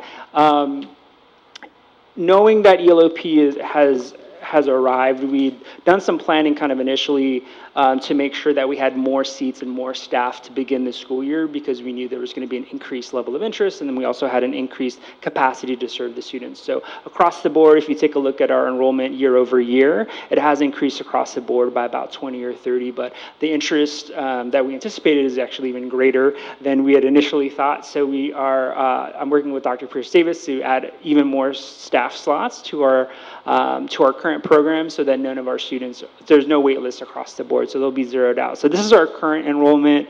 Looking at October in just a couple weeks here, we're projected to clear all of the wait lists across the board. And then if you look at year over year enrollment, we're really looking at upwards of a site like Schilling, which is like 100 plus more students this year than we were able to serve last year, which is really exciting. All right, so those are kind of our program, like by numbers.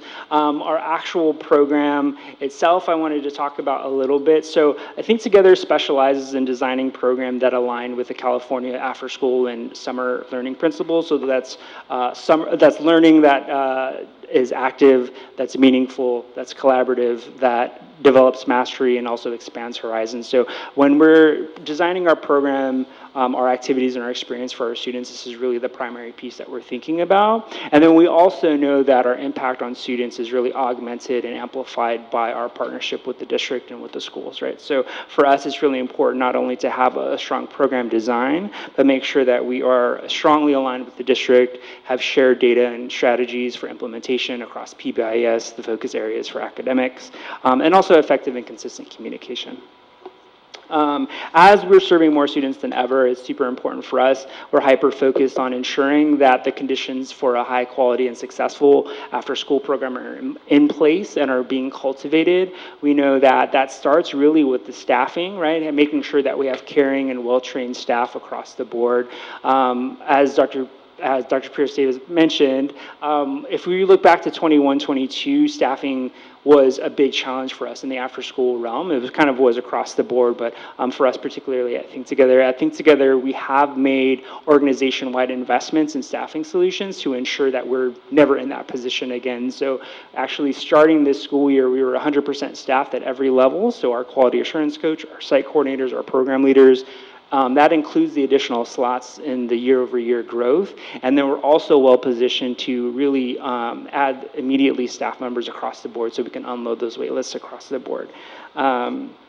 With the onset of new staff, we know that the staff need to be well trained. And so we've also revamped and redesigned the way we train our staff, right? So initially our training at the beginning had more pieces to it, but we really wanted to crystallize what are the three big components that every program leader needs to be successful to really execute a high quality program. And so for us, that is really strong routines and procedures in the classroom, building relational capacity with the students to build trust, healthy boundaries, to support with challenging behaviors. We know that on the back of COVID, that's more challenging kind of than ever, right, in the classroom setting.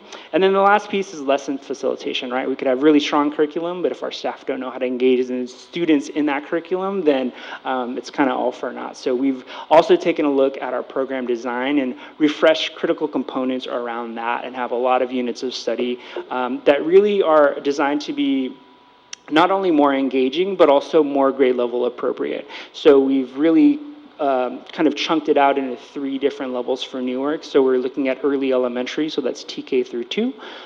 Middle elementary, which is like 3rd through 5th, 3rd through 6th, and then middle school as well. So what should program look like and feel like at those levels, and what should those focus areas be for those particular grades, right? So TK through 2nd, for example, a lot more broken up, a lot of stations and rotations, a lot more manipulatives, right? Focusing on numeracy and phonemes for the little ones to really practice their reading, building a strong foundation for the rest of the school year, right? Whereas middle school, they're a little bit more independent. We'll do clubs, a lot more student choice built into the framework of our programming, as well as during our homework time, we'll incorporate GPA checks, helping them kind of be self-sufficient in that, keeping track of that. We'll keep track of that and help guide them along the way as well.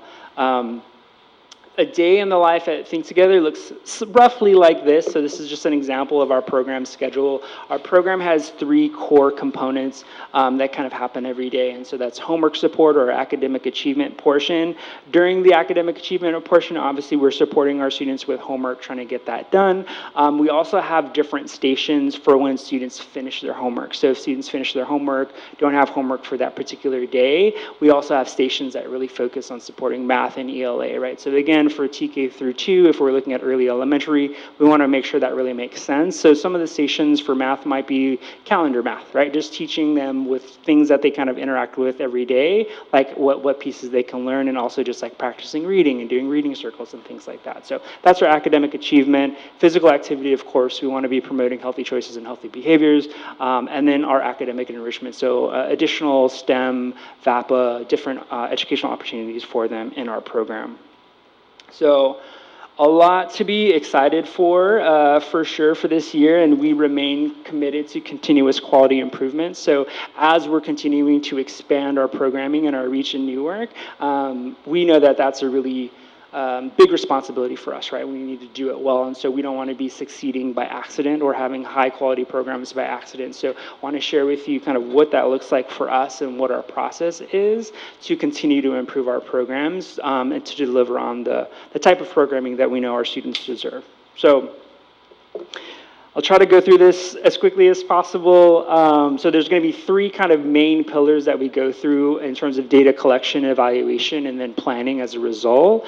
I do want to note that this is separate from really our daily expectation of coaching and support that our supervisors give out at the site. So our site coordinators are out there in the field every day supporting our program leaders, documenting their observations, providing feedback. Our quality assurance coach is doing the same thing. My director is doing the same thing. I'm doing the same thing as well. So there's a continuous feedback loop there of like kind of that developmental piece. But we also have assessment pieces where we can analyze data, look at it year over year, look at it kind of throughout the year as how we can help improve our programs. So the first part of that is the quality self-assessment tool. This is a CDE-based tool that really focuses on 11 program quality elements. So anything from program design to program administration and finance, community partnerships, and it really assesses them at 4 different levels. Level 1 being just beginning, to 4 being exceptionally proficient, and where you're essentially a model site where you can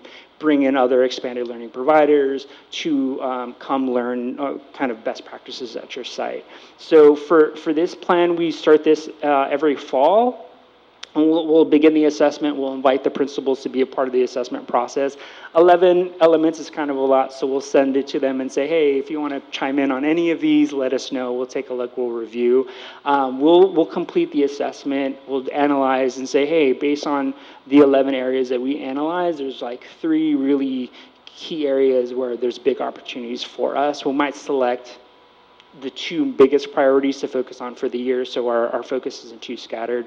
We'll create a QPIP, which is a quality program improvement plan. We'll review that again with the principal, make sure that's approved. Once that's approved at the principal level, we'll share that with the district, so Dr. Pierce Davis and Ophie Malero, and we'll say, hey, here's the 7 plans that we came up with, here's our focus areas, do you guys have any feedback for us? Once that's finalized and approved, we will create that as a living document, and we'll revisit that plan throughout the year, make highlights. That'll be a shared document between us, the district, and the site administrators, so that they can see the progress along the way. The next part is what we call the CPA, which I won't use because I heard it used earlier as an acronym, but we call it the Core Program Assessment. So this is essentially somewhat mirrors the quality self-assessment tool from CDE, but it has some very specific pieces to think together as well. So, essentially, the QSAT kind of sets the bar here of saying, hey, here's kind of the baseline quality that we're expecting to see in any of our expanded learning programs, and then our Core Program Assessment is essentially saying like, yeah, and then we're kind of setting the bar up here, like this is what we expect to see in a Think Together program, right? From our safety, from our coaching, across the board. So it's about 10 pages across the board. I didn't want to share all 10 with you, but happy to share a copy with you if you'd be interested in taking a look. The way it works is essentially it happens kind of in 2 rounds. The first round is done by the district's own quality assurance coach, so they will assess all of their sites in order to get a proficient, so it's proficient, in progress, non-evident, or kind of omit based on if it's relevant or not at that particular site. So you can't get, so the way our scoring works is that the data has to be backed up and has to be essentially triangulated, right? It can't just be that this quality assurance coach is walking onto the site and saying, hey, site coordinator, do you do this, this, this, and this? And the site coordinator says, oh, I do all that stuff, right? So we really try to get in there. We're looking at documents. We're looking at program schedules. We're interviewing students. We're talking to the principal saying, hey, we're expected to do this. Are you seeing this during this time? Hey, here's our PBIS. Like, here's our behavior support. Asking the students, do you know what that means? What happens when you make a choice that maybe you could have made better? Like, what's that conversation like? When you do something really good, like, how are you rewarded in programs? So we really dig in to see what that looks like. And then we'll do a round 2, and then we'll invite an assessor from our organization that's outside of the district. So someone who doesn't live kind of the day-to-day Newark programming, to see, hey, are we aligned here? And have we made improvements based on round 1? And so that kind of will turn into a monthly work plan. So based on the assessment, we'll take a look and say, hey, we have, maybe out of a score of 10, we have a 7, right? We have 4 areas that we know we need to work on. How do we want to prioritize this? And right, kind of month over month. I know remember, Hell, you referenced SMART goals. That's essentially how we do our monthly work plans, right? So if you say you want to increase student engagement, what does that actually look like, and how are we going to do that? Are we going to provide professional development to the staff? Are we going to give more student choice in kind of the way we design our curriculum and our clubs? And so really kind of working on that month to month. And so that helps move the needle from point A to point B to make sure that we're continuously improving there.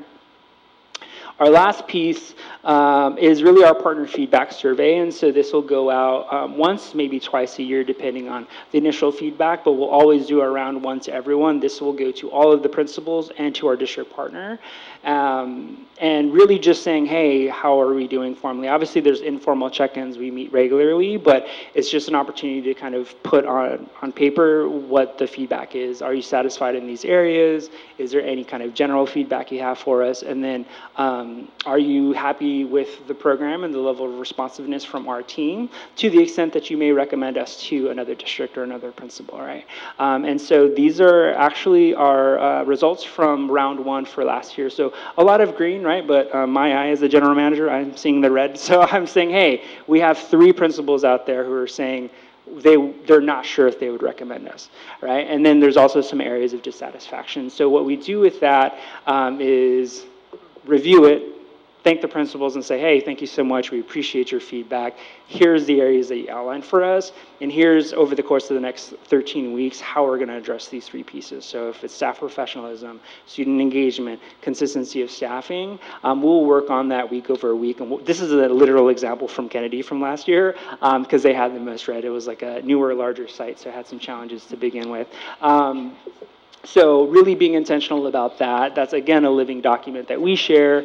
And then these are our round 2 results from last year. So the sites that gave us dissatisfactory across the board in most of the categories gave us green, right? And so we were able to see, hey, you gave us this feedback, we responded to it, and then hopefully you are feeling that we've made improvements in these areas and that we are responding to the needs and the concerns of the site. So that is what I have. I know I kind of went through a lot.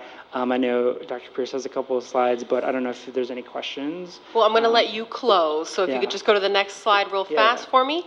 So just to, one of the things that the board asked for is really how do we assess whether or not this program is working? And so I hope you can see the focus of tonight's presentation was really on that. Just to summarize, there's really the external rubric that we're looking at that comes directly from the California Department of Education that helps develop the QPIP. Then there's the internal rubric, really thinking about the core program from Think Together. Then there's the control, staffing, and continuous improvement plans that are ongoing. And then they also triangulate that with partner feedback from site administrators. And they'll do a round 2 if we're not satisfied with round 1. On the next slide, we did note some areas of strength and growth, and I think it's important that we're transparent with our community about that. Areas of strength really were the expansion, given the new funding sources. That was no easy feat. I cannot say that enough, to expand across the entire district when prior we were really working with 3 sites, 3 to 4 sites. So that was a pretty big feat that's been accomplished in the last year or so. Overall program quality has been ranked pretty high, partner satisfaction, and then really the staffing and recruitment from last year to this year has greatly improved. We did note, part of growing pains are some areas for opportunity. The biggest area for opportunity is really communication, and community, communication, and timelines. The new ELOP requirements, along with some good news for Think Together, where we had some staff get promoted, which is always good news, but sometimes right when we're starting a program, when those promotions happen, there is some disruption. And so one of the things that we need to improve upon for next year is getting super clear on when communication is happening and reaching out to every single unduplicated student, not once, not twice, but 3 times. So this is not just sending out an email saying, this program is open to you. We are physically calling each individual family, and if they don't answer the phone, we're calling them again and again and again.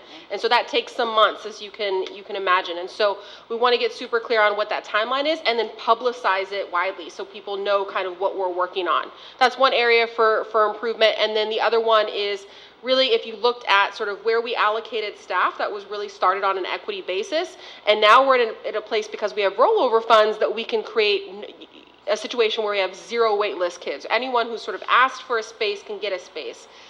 That being said, those rollover funds eventually will become depleted. And so we do need to start considering whether or not we want to move to a fee-based model for some of our areas that can afford it. That comes with its own challenges. I just want to be really, upfront about that. Obviously, it would be on a sliding scale. Our unduplicated students would still have free access to after-school care. But these are some things that we're starting the conversation now, because we will start sort of the campaign around this really second semester. It's earlier than I think people think. So the next steps on the final slide, and then I'm going to have the number 3 be for you, Mr. Tran, if that's okay. Continued program evaluation and improvement. Specifically, we really are going to focus on a communication timeline for 24-25 programming. We're going to discuss the transition to possibly a transition to a fee-based program. And then number 3. Is just an invitation to come check out our programs if you're interested. So on 10/26, Thursday, basically a month from now, is our Lights On After School, which is a nationwide event to really highlight the importance and the impact of expanded learning across the country. We will have a site-specific event at each one of our sites. I will send you more specific details along the way if you're interested in actually coming to visit that site for that particular event. We'll also have a virtual organization-wide event with some legislative champions who will be joining us and sharing some of their thoughts around after school as well. So I can send you the information if you can join us virtually. But that's all I really had, but wanted to open it up to any questions you may have. I know I went through a lot of different pieces of information. Glad to see Alex Lee is on there. He's our assemblyman. Yay. Member Jones. I'd just like to say that I really appreciated the thoroughness of the presentation and all the information. I have a granddaughter who's in the program at Kennedy, and she absolutely loves it. So good. It's been good to kind of get this information with my personal perspective on it as well. So thank you so much. Yeah, of course. Thank you. Member Nguyen. Thank you for the presentation, Mr. Tran. It was very thorough, and I really appreciated the feedback, partnership feedback and assessment with the sites.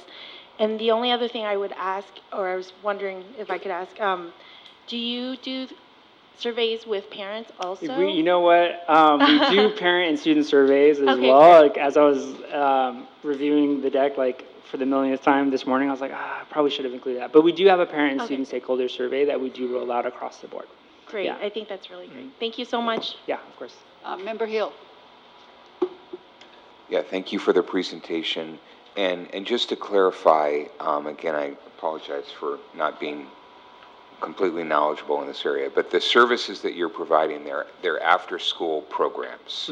Okay. Correct. And I think that we have on the closed, the consent agenda, we've got 2 contracts that total like more than $2 million. Correct. For this year, right? For this academic year. And so the only thing I would say, and so thank you, Member Nguyen, for asking that question. Since it's after-school programming, of course we, the board, care about this. Of course the district cares about this. But I think that probably people that can give a really good impact or a good assessment per Member Jones's comment, are the parents, right? So they're in many respects the customers. So I think that providing getting a survey and seeing those results, I think is super important. And I think that we want to be able to use that as part of the evaluation, as we consider services going forward. Yeah, of course. Thank you. I have a question. First of all, thank you so much for the program, just all the descriptions and everything you went through. It's great, especially the assessment part. Giving us feedback on how many students were served and the satisfaction surveys. I think that's really important data for us to collect on any program.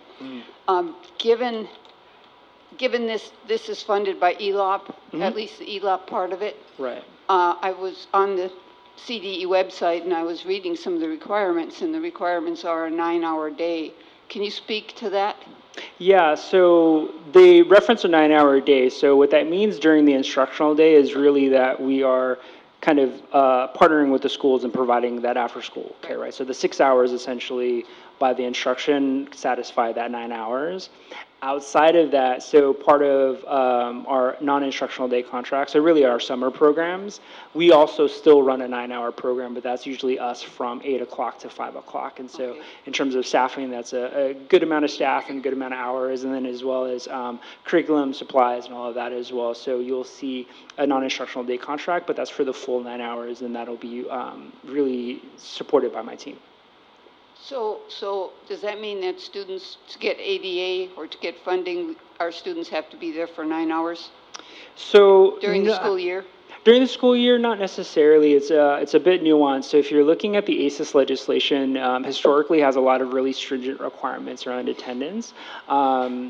And as we've seen kind of the onset of ELOP, we really want to blend the program. So it feels like one program. Obviously, from a business standpoint, we'll talk about the numbers, the funding sources, how we're doing that. But for a parent, for a student, we want to make sure it just feels like one program to them, right? We're not trying to differentiate. And so ELOP has a bit more has laxed essentially on some of those requirements and is really taken the focus from actual attendance to just offering the program and making sure that if anyone in the community is interested in having the program, that they can have access to that program. And so we're kind of blending both of them. So that's a long way of saying no. That you don't necessarily need to be there for the full amount of time, but we do try to prioritize students who can attend most fully because they have the greatest need typically, and then it also allows them to benefit as much as possible from the program. So we won't have the state auditing us on that? You will, and we're prepared to pass that audit successfully. So they will take a look at it. Part of what they're looking at in the audit are several pieces. When you're looking at attendance in particular, they're wanting to see, hey, are we just offering access across the board to grade levels specified by the grant? So they'll take a look at attendance sheets, rosters, that kind of thing. They'll also take a look at, hey, if your students aren't staying the whole time, is there a clear early release policy between the district and the provider that's being communicated to the parents, and is that being executed with fidelity, right? So they don't want to see, hey, this is just a drop-in program that's treated like a daycare, but hey, if there's a family need or an extracurricular activity, we don't want to exclude that from a student just because they're participating in our program. So we need to make sure that we're following those policies really clearly and with fidelity, and we have the documentation. So they will be checking for that, and we do have documentation on file for that and a policy in place. Yeah, Member Nguyen. So I just have a follow-up clarification question, because you had mentioned attendance. I know that my kids were participated in Think Together a while back. And part of it is that they were required to stay until 6 o'clock. But now you're saying because of the merge of the programs, it has been a little bit more flexible? Is that? Yeah, the language and kind of the guidelines around that has loosened slightly, and I think that'll be part of it is to make sure that we're not being overly prohibitive, right? Okay. And so, like, if you're looking at ACES in years past, it was very much students in seats for a certain, and it was really looking at the number of hours that they were in those seats as well. So you couldn't just check in, be there for 30 minutes, and that would count. Sure. There was a certain number of hours that we were really taking a look at. So as funding has been made available, some of that has kind of relaxed, and so we just need to make sure that there's a clear early release policy on file and that a student is attending as fully as possible. Okay, great, because we only did the program for 1 year because we weren't able to commit to the 6 o'clock because they had extra, they had piano lessons, they had gymnastics, and so we had to pull them out on those days, and so that's why it was really hard to be able to do that. But I understand now. I think what you laid out and what you provided for us, I think we definitely should post it on the website for families, because I know that a lot of people are interested, our families are interested in the program, but they don't really know how it works. So So I really appreciate this, so thank you. Yeah, definitely. So we'll definitely, we don't want to exclude that from, or not have students be able to participate because of those things. And then with the legislation and just ensuring that we have a clear policy in place, we can allow more access for students. Thank you. Thank you very much. All right. Okay.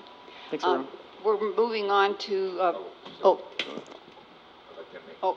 Member Hill has, I'd like to make a motion that we extend the meeting to 11 o'clock. I was just about to ask for that. Okay. Is there a I'll second? second. Okay. Please vote to extend the meeting till 11 o'clock.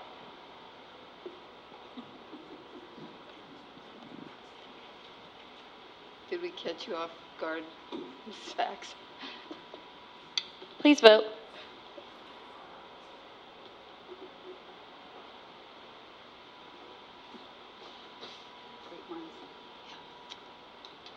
Member Lee, your preferential vote?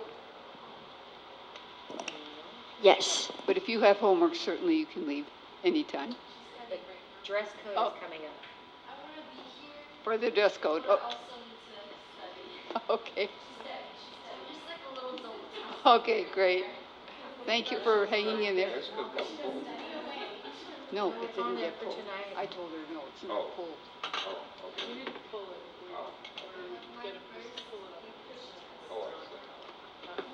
Oh, I see. Okay. Okay, 6 ayes. 6 ayes, including the student's preferential vote. Next, we move on to the consent agenda for personnel items. I would entertain a motion for 11.2, personnel report. I'll make a motion. I'll second. Please vote. Oh, yeah, and Member Lee does not vote on this. No.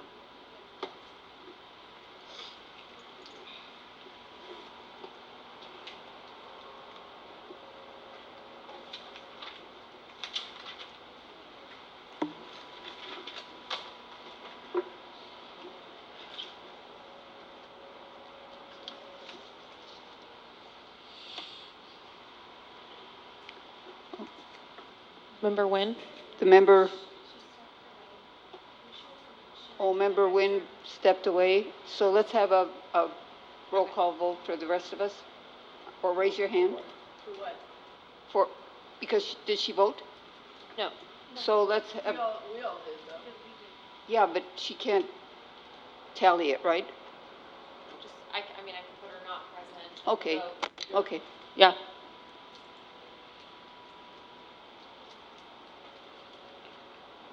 Four aye.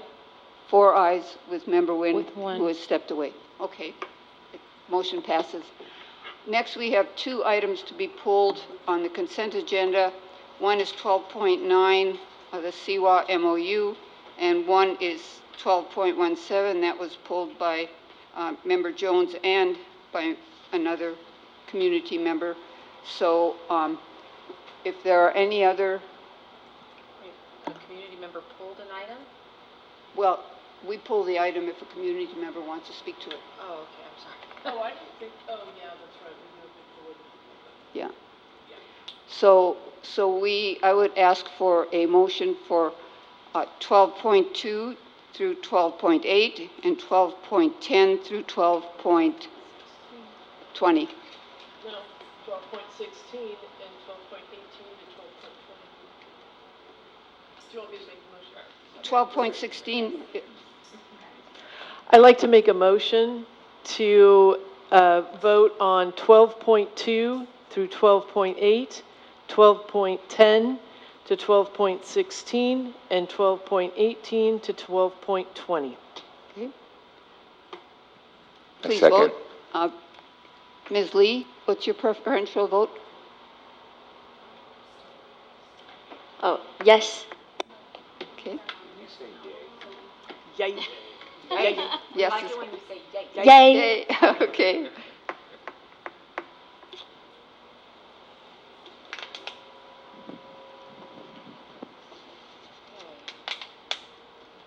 Quick vote. Sorry, you ended up abstaining for the last one.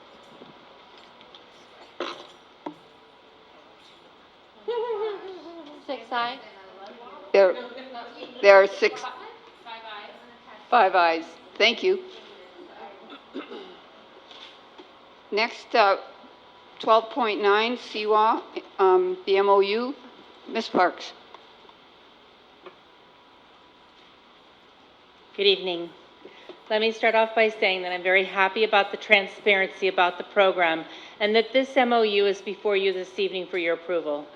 For the new board members, last year at the September 15th board meeting, I asked board members if they had ever heard of a program called Aspire or CWA. I hadn't until I saw a couple of postings on social media. I explained it's an after-school tutoring homework help program for youth in underserved communities. At the time, this program was being offered at Schilling Elementary. Since I didn't know anything about the program or the organization, I looked up CWA International. Their vision statement says that we aspire to be preeminent Hindu faith-based humanitarian organization that services selflessly and with compassion to create positive impact. I brought this to the board's attention that this organization had been operating at Schilling since the previous school year. I asked a few questions about the liability insurance, whether the individuals were being fingerprinted since they were interacting with Newark Unified students, and is there any additional cost to the district?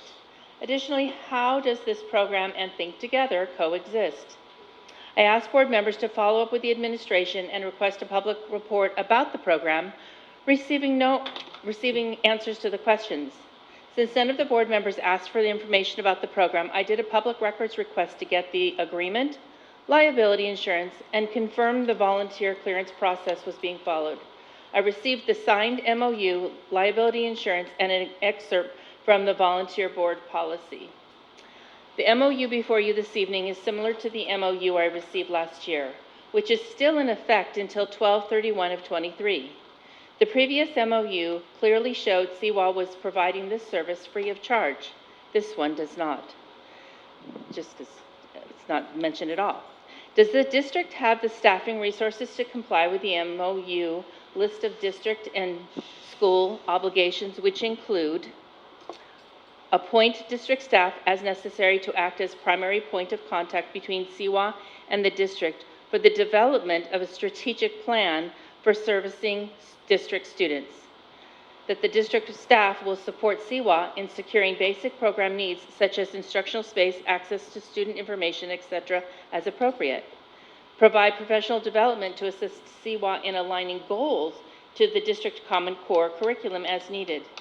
I hope you inquire as to whether the district has the required staff resources, find out how many students are how students are selected, how many are serviced, what data is being collected to support the utilization of services or staff resources, and confirm how they coexist with Think Together.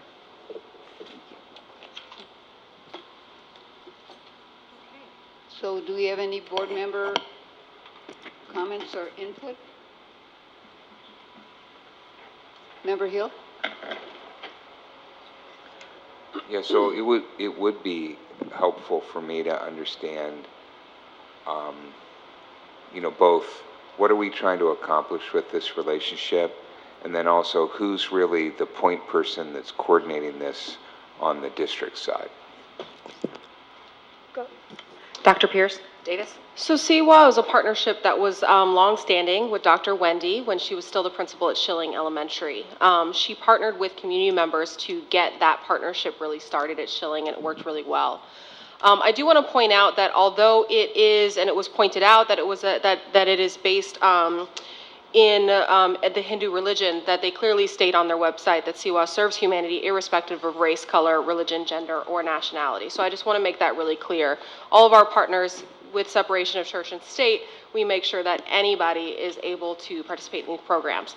Essentially, CWA is an organization that really brings together volunteers from the community and helps the classroom. So sometimes they might be a volunteer that just helps as like a teacher's assistant in the back of the room. Sometimes they may help bring specific enrichment programs like a STEM opportunity. If they have, I think in one case we had a retired teacher that came and just wanted to read with kids, and they did so through the CWA organization. So really it's an organization that brings together and recruits and sort of supports volunteers in getting through the process, whether that's getting fingerprinted and so on. The reason why we're updating the MOU at this time is because they applied to receive 30 AmeriCorps volunteers and was accepted. And so this is a brand new sort of elevation of our MOU with them, where we currently have 10, and as you know, AmeriCorps volunteers, they do so out of the bottom of their heart. Their payment is the reward of being with kids and not necessarily fiscal payment. So we have 10 AmeriCorps volunteers right now that are ready to go into Schilling, Lincoln, and Coyote Hills Elementary. And we are working with the principals of those sites to develop sort of work around 20 sort of caseload kids. And we're going to track how they do academically, whether that is on summative assessments like SBAC, but also on smaller progress monitor. And if we're noticing those kids are struggling in fractions, maybe we do, a small mini lesson on fractions. Or if we notice they're having a hard time with decoding during the day, then that gets communicated with them and their AmeriCorps volunteer can support them in that work. And we're really going to track to see if the intervention is sort of working with those AmeriCorps volunteers, because they're not just community volunteers giving of their own heart. These are folks that are coming to do a service, and we want to see if that service is working. So at the end of this year, we'll have a better idea of whether those AmeriCorps volunteers were effective. But either way, it is free of charge to us, so we are not spending any money. And it is a way that Think Together, one of our partners, can partner with the community. And that is something we ask Think Together to do. It's great that you have your own program, but we also want you to get out there in our community. This is time to really bolster up our enrichment activities. And so, we also ask them, for instance, to work with a ballet folklorico group, right, out of Schilling, where we said, please partner with them. We have parents wanting to come in. Something else we're also thinking about doing is after-school sports programs, starting in our elementary program, right? So we always encourage our Think Together, although they are an external partner, to partner with our community in the same way that we would. So I hope that helps answer. It's not an addition to Think Together. They're simply providing additional adults that want to support our kids throughout after-school programming, but also throughout the day. Member Hill? Thank you. So that provides some additional insight. And then on our side, so who's coordinating this? I mean, because the only concern I have is that, like it's a project. And so you need a project manager, right? And so, and you need a plan. So who's coordinating it on our side? So two folks are primary. One is me. I support in just, again, any sort of volunteer organization that wants to come in. Two would be our site principals. I know specifically at Lincoln, Principal Gallagher is really excited. She wants to build this into an intervention program. She needed more adults, so for her, this is like, I asked for something, you're giving it to me, thank you, let's run with it. She's using that model to share with the principal at Schilling and Coyote Hills, and they're building similar models as well. So they're really excited. We didn't say, hey, principals, you're doing this thing. Hey, principals, do you want this thing? And this is what it could look like. Also, do you have a better idea of what it could look like? And so that's what we're doing. The other person I do want to mention is Ophelia Malero, and you heard Richard Tran talk about her. She's paid through additional ELOP funds to sort of help with our extended learning programs. And that's a pretty common position in a lot of districts with the increase of ELOP funding.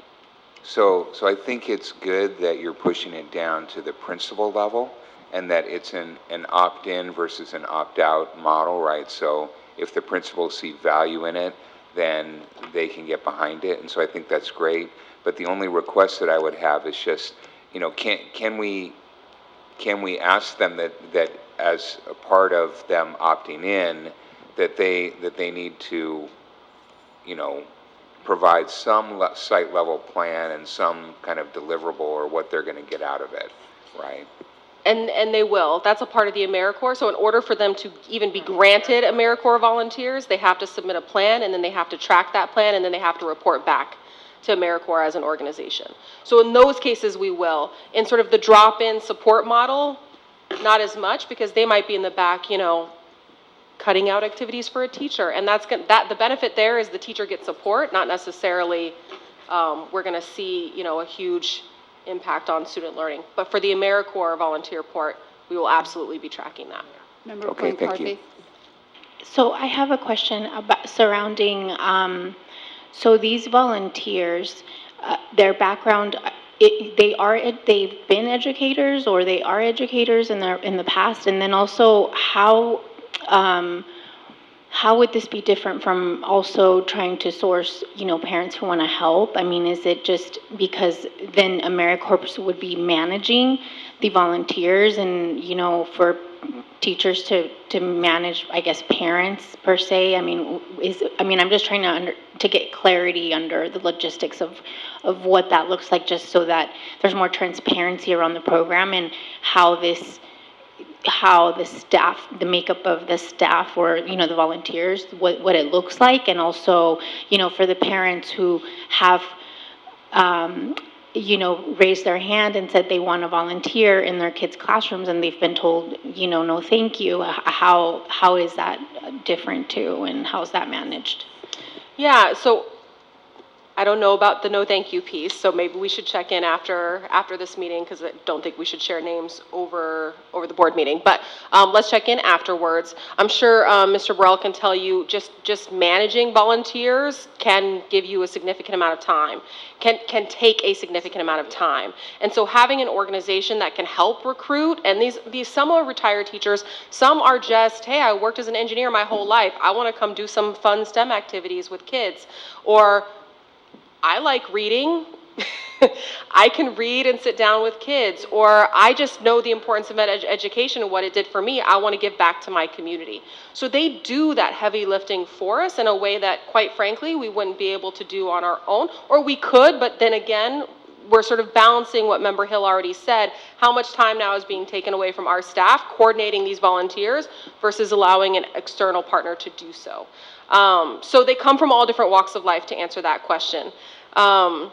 The AmeriCorps volunteers won't be managing, no, this is an addition to. So it's kind of like a paid volunteer that now we are getting into our school systems, which again, we're not paying for, right? The government's paying for it. So it's a free service, and it's a little bit more, because there's funding tied to it, we do want them to track their progress. But again, because we have an external partner doing that work for us, it takes the heavy lifting off of us to say, okay, at the beginning of the year, we're going to review expectations. We're going to review what the reporting requirements will look like.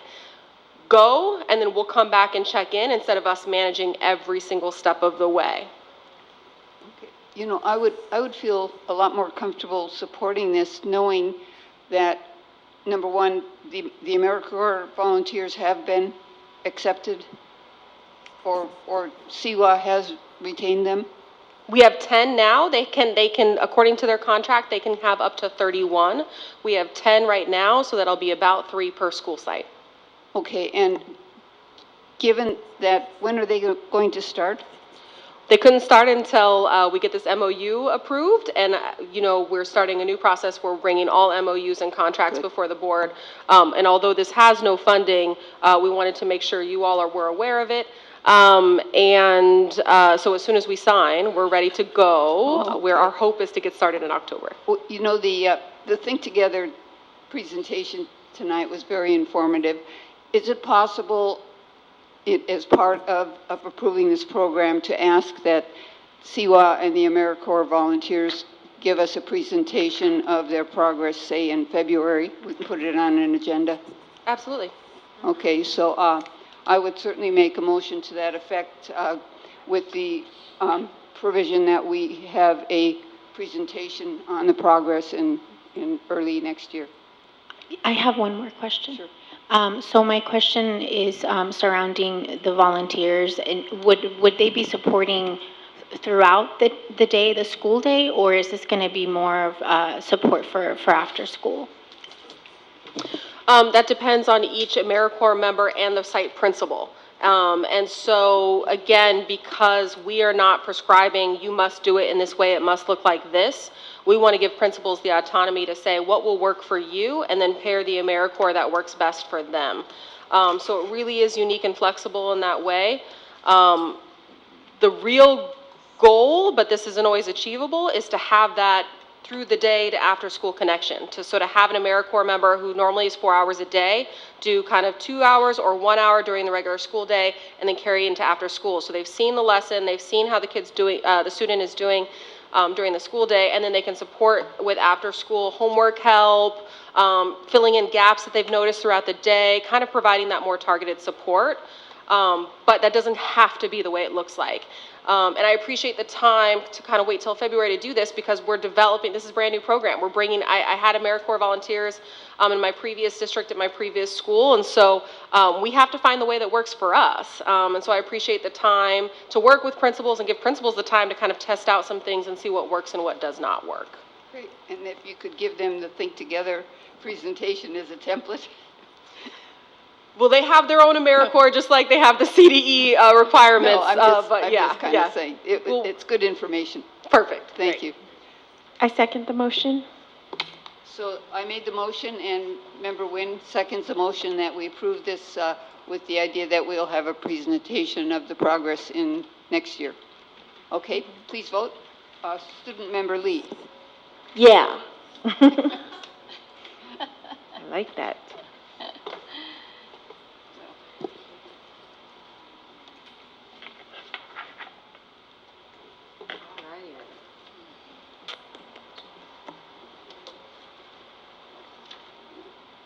Is it your item now? 6 aye. 6 ayes, thank you. Motion passes. So we've made good progress. Team, we have one more item on consent, and that is 12.17, dress code. Ms. Parks. Well, first of all, I'd like to thank Dr. Pierce for the clarity that was provided this evening that had never been provided before regarding this, and I really appreciate the transparency that was just displayed here this evening.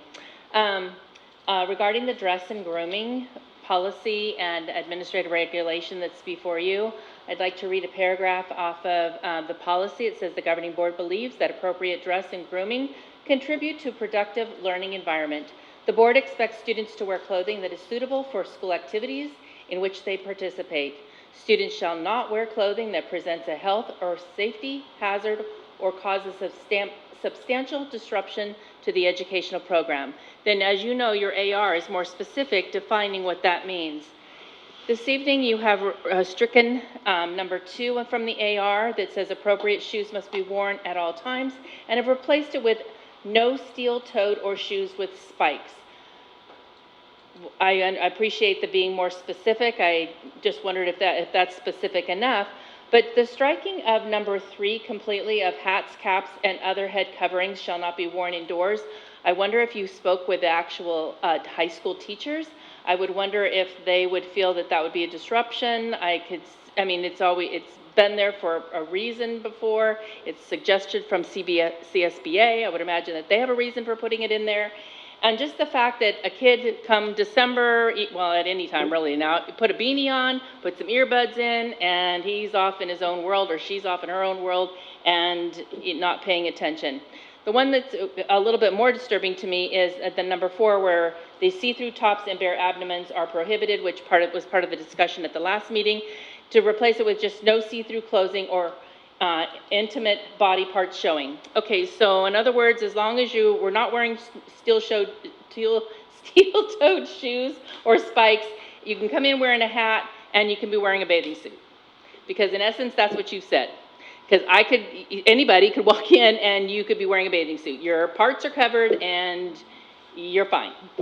So I just wanted to kind of bring that to your attention that by deviating from CSBA's recommendation, that's what you've opened the door to technically. So I'll leave it to you. Thank you. Thank you. Next, we open it up for the board. Member May I? Jones. May I? Yes.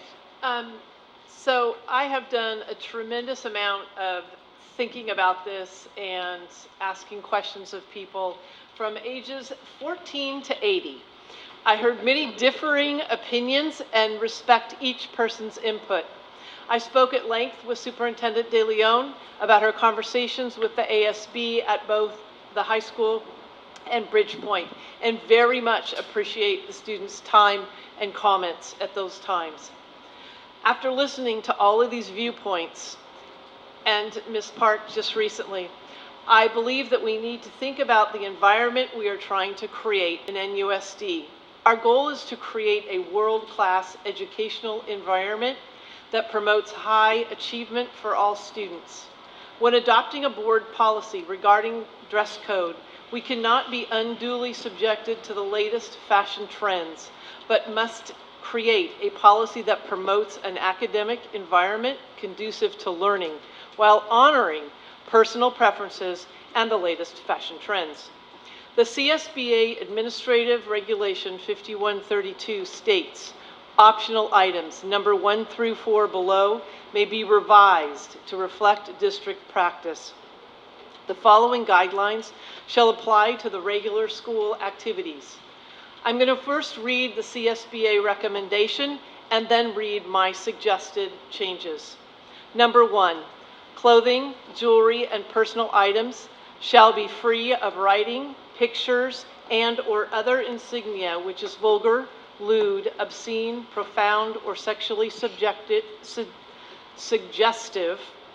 or which promotes the use of alcohol, drugs, tobacco, and other illegal activities. I propose no change. Number 2, appropriate shoes must be worn at all times. I approve the no steel-toed or shoes with spikes. I think that's a very reasonable, specific. Number 3, hats, caps, and other head coverings shall not be worn indoors. I would like to see this restated as hats, caps, and other head coverings when worn indoors must be worn as intended. For example, baseball caps worn with the bill forward, not backward. Also, double head coverings are prohibited indoors. For example, a beanie or a baseball cap under the hoodie being worn over the top, which double will hide those earbuds they've got in. Number 4, clothing shall be significant to conceal undergarments, see-through tops and bare abdomens are prohibited. I would like to see it changed to be more specific. Clothes shall be sufficient to cover undergarments. See-through clothing is prohibited. No inappropriate body parts can be exposed. Specifically, no strapless tops, i.e. tube tops and bustiers. No more than 4 inches of the midriff may be exposed. I spoke to a ton of people about this one in particular, coming with a very diverse range of opinions. 4 inches seemed to be a happy medium, and using the word midriff versus abdomen was also preferred. My last one on that as a specific is pants and shorts must fully cover the buttocks and/or not sag inappropriately low.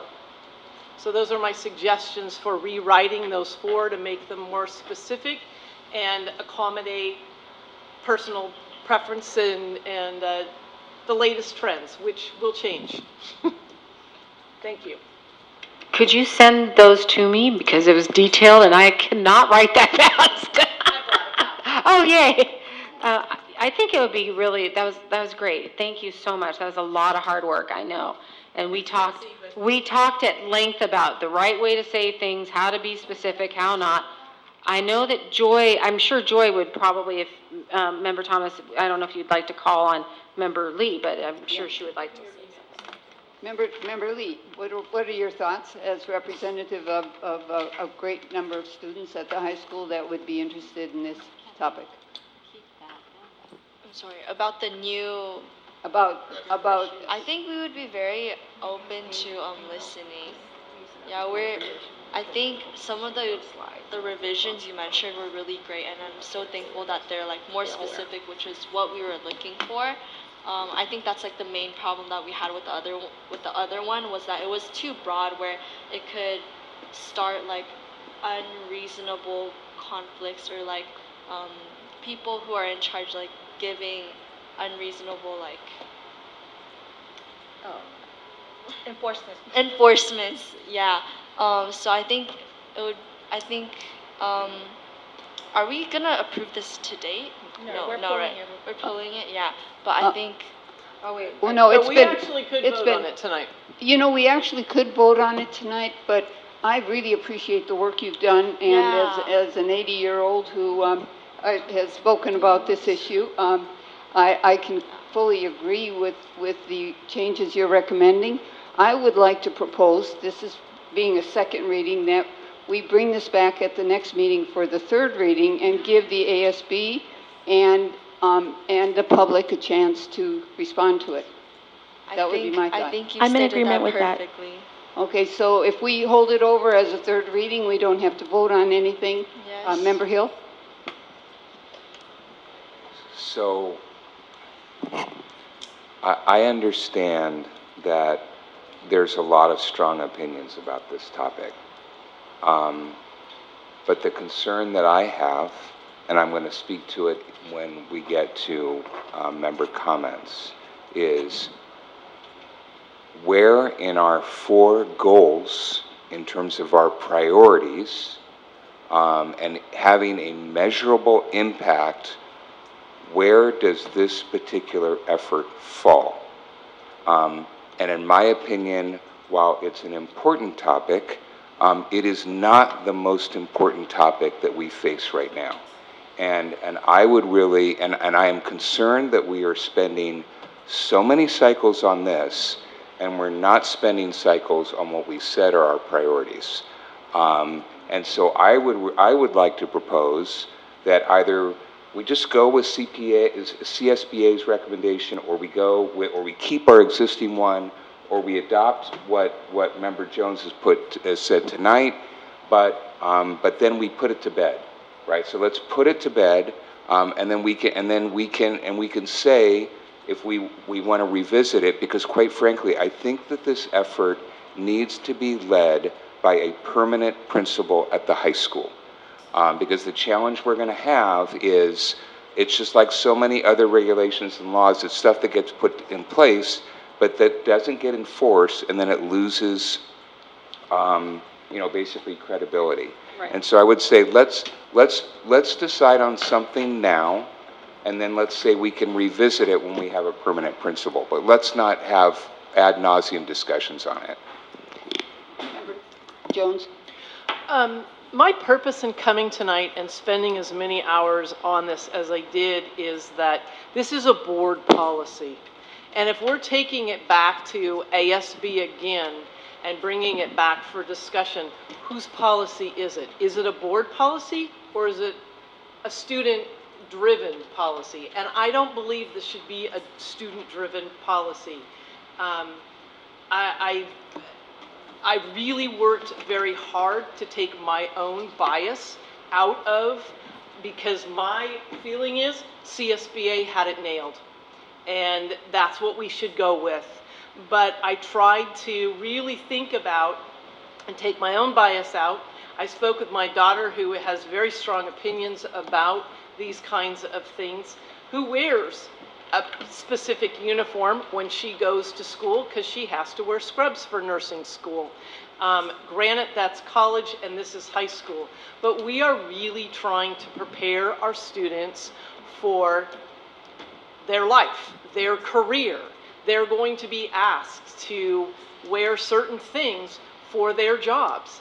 I think asking students to come dressed appropriate for an academic environment is not asking too much. This is our policy, not a student policy. It's our policy. And I really feel very strongly about that. May I add something? There are always a lot of feelings around dress code. I was kind of dreading it when it came up as a renewal policy. So was I. Because having been, in elementary school and sometimes middle school, when their parents still buy their clothes, it's not as much an issue. High school is where you see it. So having been a high school person for 30 years, I've spent a lot of my life enforcing dress code, right? A lot. And I respect all of the opinions on this.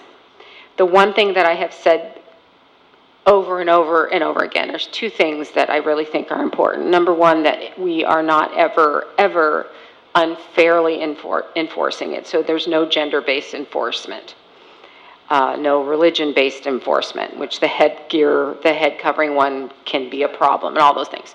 So those are, or cultural-based enforcement. So those are things that we obviously want to avoid, and that dress codes can really get hairy in the enforcement with those things in consideration. So I always want to avoid that. But there was another thing that I always talk about, and I'm really honest and upfront about this, just because I walked the walk for 12 years. I try never to make a rule I cannot enforce. And the enforcement can be onerous at best. And I'm not suggesting, I would never suggest that it's a simple thing to say that we want to leave it up to kids. It's not that. What I can say is that sometimes because like, for example, slides, the reason I crossed out the appropriate shoes one on here and brought this up with the kids at ASB is because you'll notice probably 90% of the kids are wearing slides right now. And so in the past, there's been a real rule around, they can't wear flip-flops, they can't wear slides, blah, blah, blah. Let's say that were the example. Our administrators would have so many kids that they would have to enforce it with, that what would happen would be the kids that caught their eye would get enforced and other kids wouldn't, because there's no way they could do it all. And who catches their eye? The kid they see more often in the office? The one that irritates them occasionally in the hallway? The kid that looks differently for whatever reason? That's the kid that gets the dress code because they can't enforce it because it's too much. I can tell you, just from my experience, that there was a time when we had real issues with gangs. And for a while, it was like nobody could wear baseball caps because there were certain gangs that wore certain teams. Well, I have to tell you, I spent all day, every day, and every passing period collecting hats, and 90% of the kids didn't belong to a gang. And I'd have 3,000 hats in my office and have to give them back out again to get the 10 that maybe were wearing them as part of gangs. And so I just say that it's onerous, and it can, when there are so many of a certain violation, it can make it so that it is unfairly enforced because they can't enforce it with everybody. So that's all I'm saying. So that was my big point, is like to try to make it as, to try to have a good dress code policy, but also fair, because it can be way too hard. So, to try to say that, okay, obviously you're not going to be showing your body parts, you're not going to be doing this, that's not scholarly, and really think about what is it to be scholarly. I think that's important. Joy will tell you, we had a kind of conversation about that, right? I was a little aggravated that we weren't talking more about what it is to be scholarly, to tell you the truth. But I also am a practitioner, and I'm practical, and I know what happens in real time. So that was my only point. I agree with everything you're saying. I agree with what Member Hill is saying. I agree. It's all valid. It's all valid. I just always come at it from a practitioner. Oh my gosh, boots on the ground, 12 years. It's tough. That's all. That's all I want to say. Member Wynn and then Member Hill. I know and I understand that these policies are board-driven, but at the same time, I really do appreciate the voices of our students.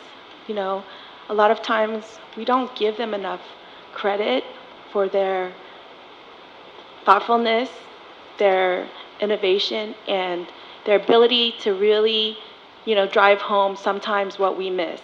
And since we did open it up to them last time and invited them to review this document, I would really appreciate it, and I appreciate the effort that President Thomas had suggested. I don't think there's anything wrong with one more reading, because they surprised you with this one, and they're going to surprise us again. They're good. These guys are good. So, I'll just respond with, I don't disagree.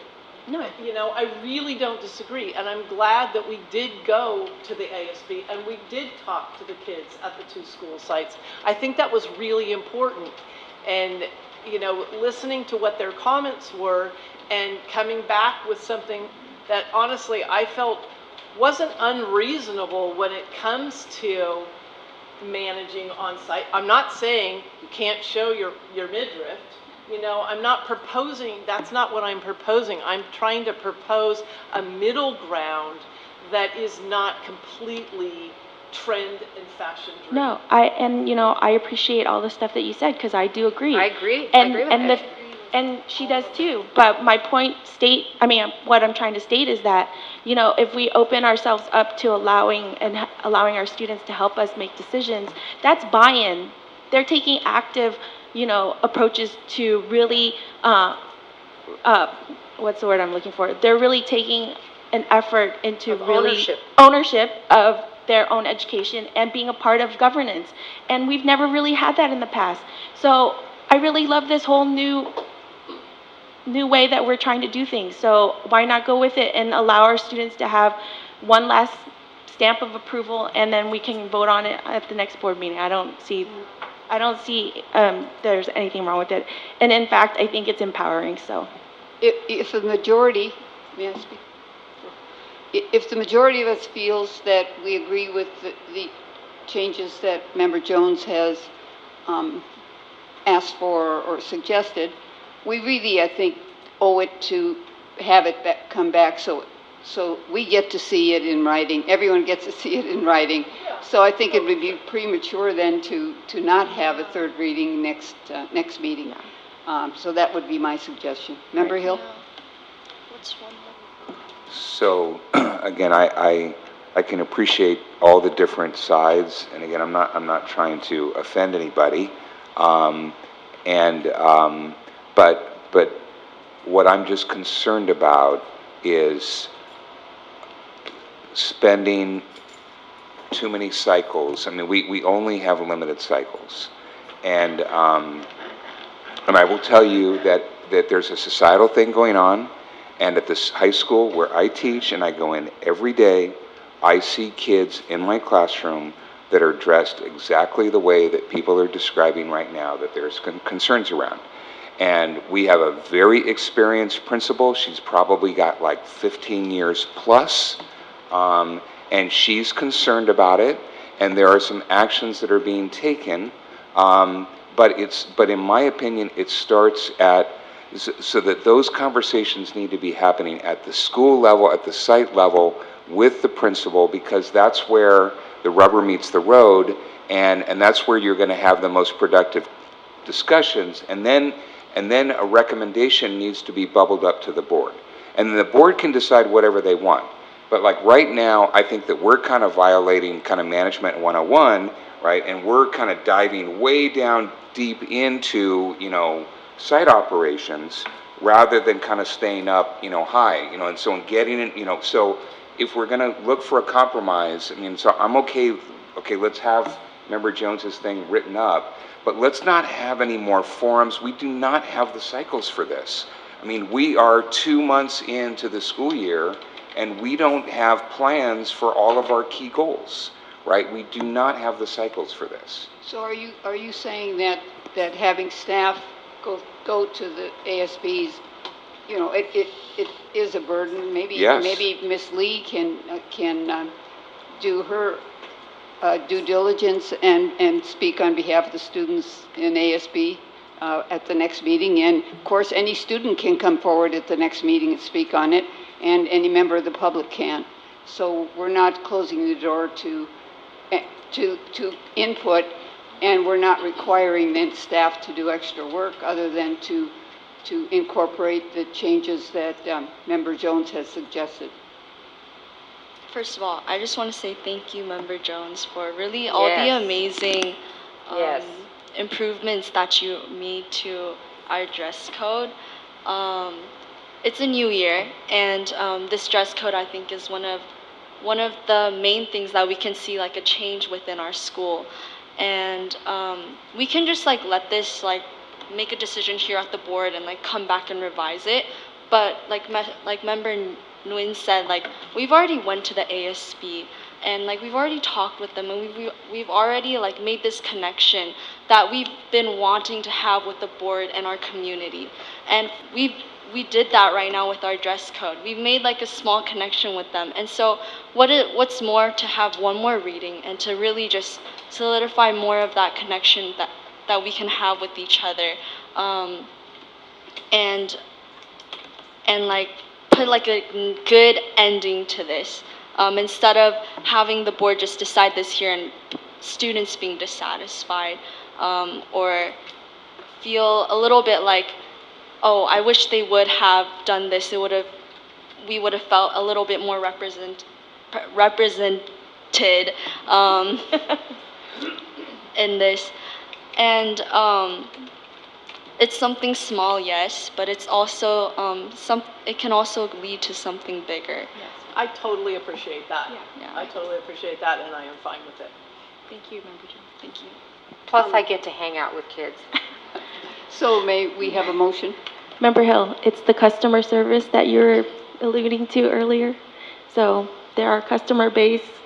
We need to provide that good leadership and show good faith in our own ability to, have good customer service for them too. And also for like the and also I just want to say this, like the students at our school, at least like besides like the small percentage, we're all very responsible students. We care for our education. We want to go to college. We want to get jobs. And we're not people who would make stupid decisions, or like we're not going to, a lot of us like understand like how to dress ourselves and like what we want to see, our expectation for ourselves. And so like, and for each other, and we keep each other accountable. And so like so there are some high schoolers who don't do that, but like majority of the people at Newark, we have respect for ourselves and we have respect for other people. And if you guys came to our campus, you guys would like see that. And yeah. So can we make a compromise, right? And so I think we're saying that we bring it back for a third reading, right? But rather than consume staff time and cycles and board time and cycles, so student member, right? So obviously they can make a copy of Member Jones's, updated version. Can you lead an effort where you go talk with ASB and with the appropriate students to say, here's what it is, okay? Can we live with it? All right, if there are issues, you collect them, you bring them back, we talk about it in the next board meeting, and then we take a vote, right? So then we don't have to consume a whole bunch of staff time and other people's time. Yeah, of course I can do that. We actually have a meeting tomorrow, ASB, and so I can bring this up tomorrow and ask them for their opinion and see, and if majority votes yes, then I will bring it here and give the okay. But Superintendent, if you did want to come on campus and talk with us, you're totally welcome to. You don't have to really twist my arm to get me to go to Newark Memorial. It's like one of my favorite places that I hang out at. I probably hide there occasionally, I'm always meeting at Starbucks over there, so you gotta be hiding. So, I go there all the time, but. Thank you. So I will get everything and then I will send it to, who should I send it to? Superintendent? Yeah. Great, thank you. Member Plancarty? I just want to say thank you so much, Member Jones, for that in-depth and very thorough board policy, because truly the last one before it left so much to misinterpretation. And I just have to say that, in the end of it, Joy, you said it yourself. We're setting up every student for life outside of high school, for the next steps.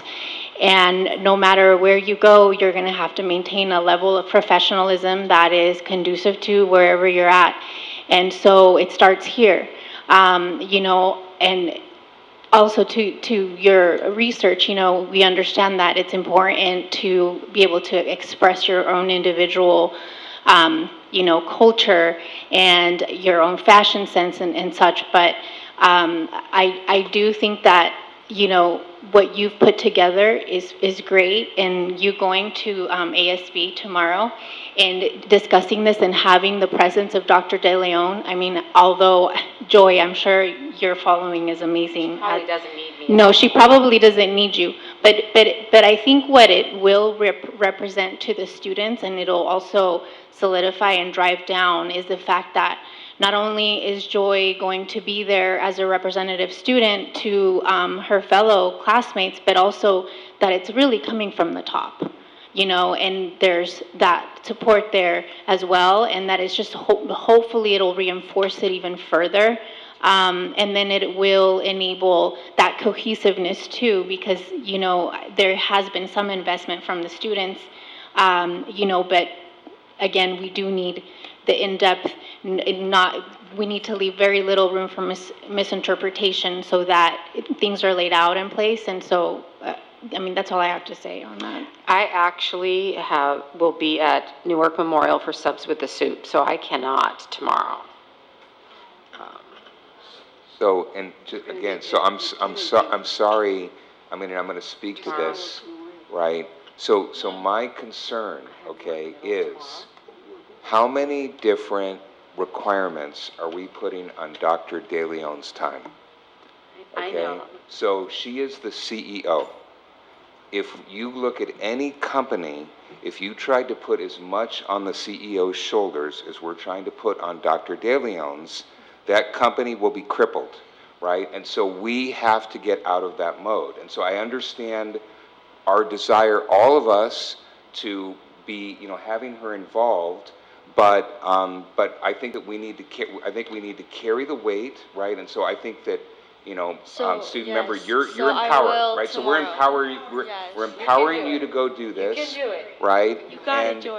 And where we want to have Dr. De Leon with the free time that she gets, it's go get a great permanent principal at Newark Memorial so that that person can drive, right? So we have to start filling out the ranks, otherwise we're not going to survive. Okay, I think we got it. I think we pretty much agreed that this will come back at the next meeting, so therefore we can move on to number 13, Board of Education We have to Committee vote, reports. don't we? No, we don't need Oh, to no, vote. just send it to that, okay. Committee reports, announcements, requests, debrief, and discussion. We begin with Student Member Lee. Yay. That's perfect. Perfect. Thank you, Member Thomas.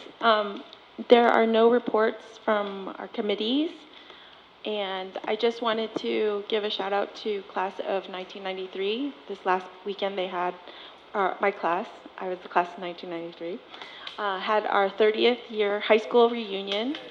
I unfortunately was not able to attend on Saturday night because we had a family wedding in Lodi, but I did get to see a lot of my classmates met up for drinks and laughs after the football game, which we won, by the way, blowout, JV and varsity.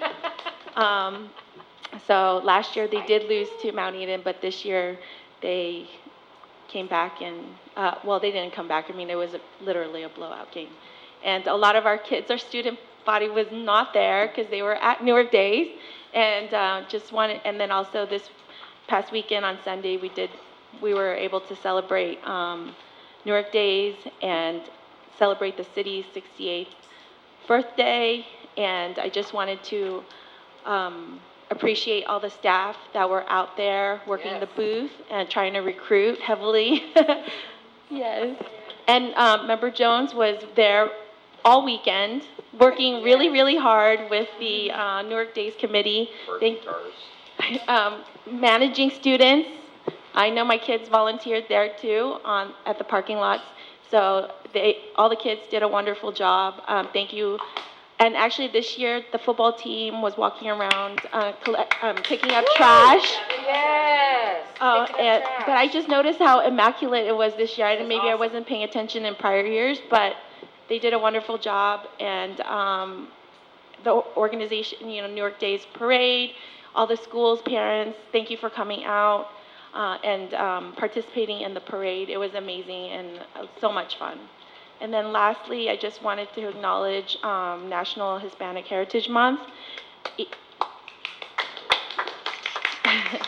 Each year, Americans observe National Hispanic Heritage Month from September 15th to October 15th by celebrating the histories, cultures, and contributions of American citizens whose ancestors came from Spain, Mexico, the Caribbean, and Central and South America.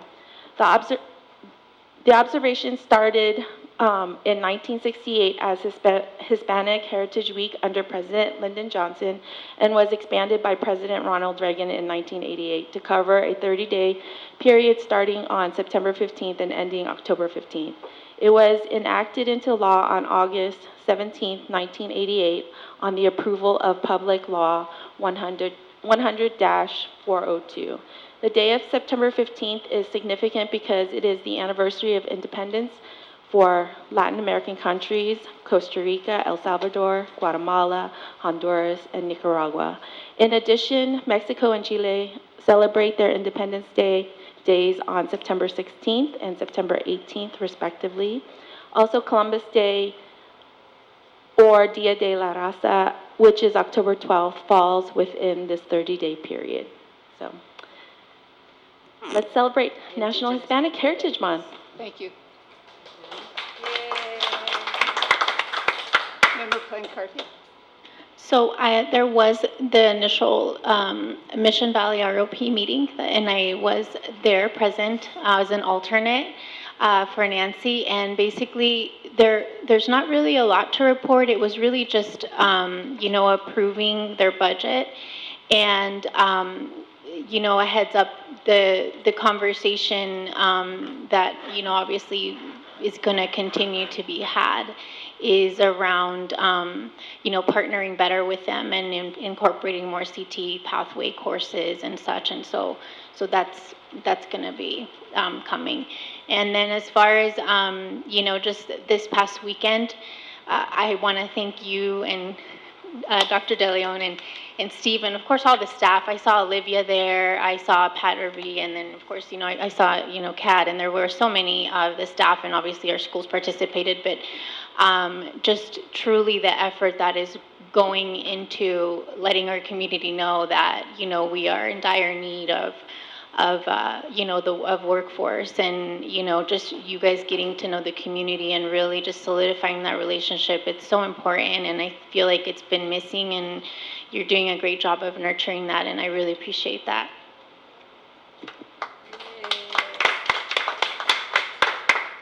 Member Jones? I have I don't have any committee updates, but I do have a request. And it's regarding the SEAL sustainability and implementation agreements that we have with the SEAL program. I noticed in going back and looking at both the sustainability and the implementation contracts that they are signed by SEAL representatives, but I have not seen a signed copy of the contract with an NUSD signature under that. I'm sure they're out there, but I would really like to see them. Based on that, the contracts do have an NUSD signature on them. Both of the contracts on page 4, one it's in bullet point 2, the other it's in bullet point 1, both talk about a minimum of a 0.5 FTE in order to carry out the agreement. I realize that is a minimum amount, but it is a total of 1 FTE, and we do have 2 FTEs supporting those two contracts. I think the work that is being done is absolutely fabulous. It's imperative for our students to have highly educated teachers that they're working with, but I am also aware that we have vacancies in classrooms that really need a qualified teacher to be face-to-face with those students. So my request is that the one FTE, however that works out, fulfills the requirements of those two agreements, and the other is just temporarily put, reassigned into a classroom where a teacher is needed until the position is full. I'm not saying for the year, but I am requesting that staff look at how that that other FTE could be best used in the classroom face-to-face with the students.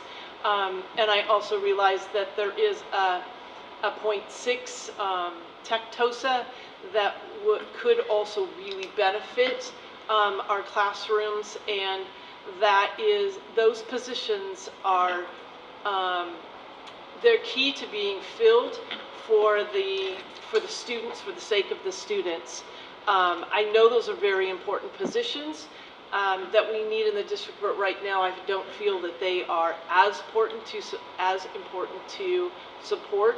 So I really task staff with looking at how do we help the classrooms that don't have educators in them to the best of our ability. Thank you. So you're requesting that this be brought back as a future agenda item? Well, I'm requesting that staff look at how these 2.6, the 2.6 FTEs can best work with the one that we need for SEAL for the two agreements that we have, providing those contracts are signed. If those contracts aren't even signed, then do we honor that if those contracts aren't signed? So we want to have them come back with a report. I'd like I'd like to have a report come back where we see the signed contracts and with the proposal of how the extra 1.6 FTEs are going to best be utilized in the classrooms. I support the report. I'm fine with that. Does staff have any issues with the amount of time that will take? No, absolutely not. We can come back with that. I think we've already begun that process, but we'll come back with it. Thank you. Thank you. Thank you. Member Hill. Yes, so first off, I want to apologize from the last meeting in being remiss as we were running out of time, that I didn't, in my update, give an acknowledgement to Schilling. So Member Thomas and Dr. De Leon and I had gone to the Schilling open house, and it was great, and there were a lot of people there, and I could really sense the school spirit, and so I just want to thank them for inviting us, and we look forward to helping them continue on their journey towards excellence. So that's the first acknowledgement. The request that I have, and it was a theme that I've been hitting on earlier. So in high school now in California, for you to graduate, you have to take one semester of economics. And one of the foundational concepts that you get taught in economics, and literally all of economics is built on this concept. It's called the concept of scarcity. And what that means is it means that we human beings have unlimited needs and wants, but we have limited resources to satisfy those needs and wants. So this is a foundational concept in economics.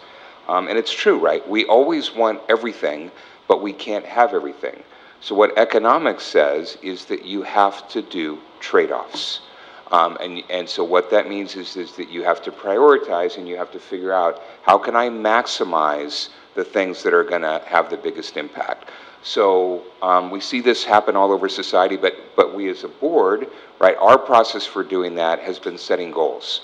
So we've established, and we've looked at all the different things that are going on in our district, and we spent a number of cycles over the summer saying, here's what we believe are the top 4 priorities that we really need to pay attention to and are going to move the needle on. But in my experience, it's so easy in life to get distracted and to have the important, right, so this is truly the important, get crowded out by the urgent, right? And so my request to the board is to help remind us, and then also to help the community, because I think the community sometimes loses sight of this and gets fixated on a particular topic, but we can't have everything, we can't solve everything at once. I think a way that will help us is if we could ask Dr. De Leon that for every meeting going forward for the rest of the year, in the superintendent's report, that we have a quick status, it doesn't have to be exhaustive, on the 4 goals, for each goal. And even if there's nothing happening, we could say, well, okay, here's where we are, and that's it, right? But I think that that will really help us focus. So I'd like to request from the board's perspective, can we put that as a standing agenda item on the agenda? I mean, you're asking for a weekly? No, for every board meeting. Oh, okay, every 2 weeks. Every board Okay. meeting, we just have, under her superintendent's report, a quick discussion of status on goals. Okay. Could I also ask just a quick question? And this is something I used to do in my previous districts, and I have been remiss so far, and I was just reminded, would it be helpful also to make sure that every item that we have has what goal it addresses next to it? And that was previously the case on our agenda items, actually. Yeah, okay, we'll do that. Thank you. Well, there's not much I can add, but I want to thank staff and the board for participating in Newark Days. It's always an exciting time. I'd like to thank Dr. Pierce Davis and for her help and work with us with Ms. Jones and I on the policies. I think we're pretty much close to putting those to bed, right? And thank HR for bringing forward policies this time. And I'd like to ask that, and I will work with Ms. Jones on this, to ask that there are about 5 board bylaws that must be, that are required to be updated. They're mandated changes that we can bring forward at the next meeting. And I'll work with you, Dr. De Leon, and with Ms. Jones to bring those forward. So. Sure. So I just want to thank you, President Thomas, and Member Jones, and staff for doing the yeoman's work in those board policies, because that's a lot of work. So thank you very much. Thank you. Okay. So, Dr. De Leon, It is late, so I'm going to say thank you all for everything, all of your support, and have a great evening. And one more thing, if you were there, you know, Newark rocks. Okay. So, may I have a motion for adjournment?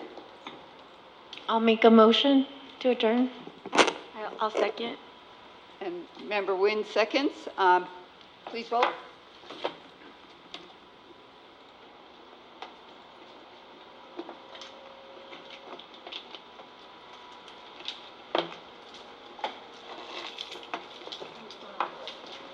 Five ayes. 5 ayes, motion passes. This meeting is adjourned.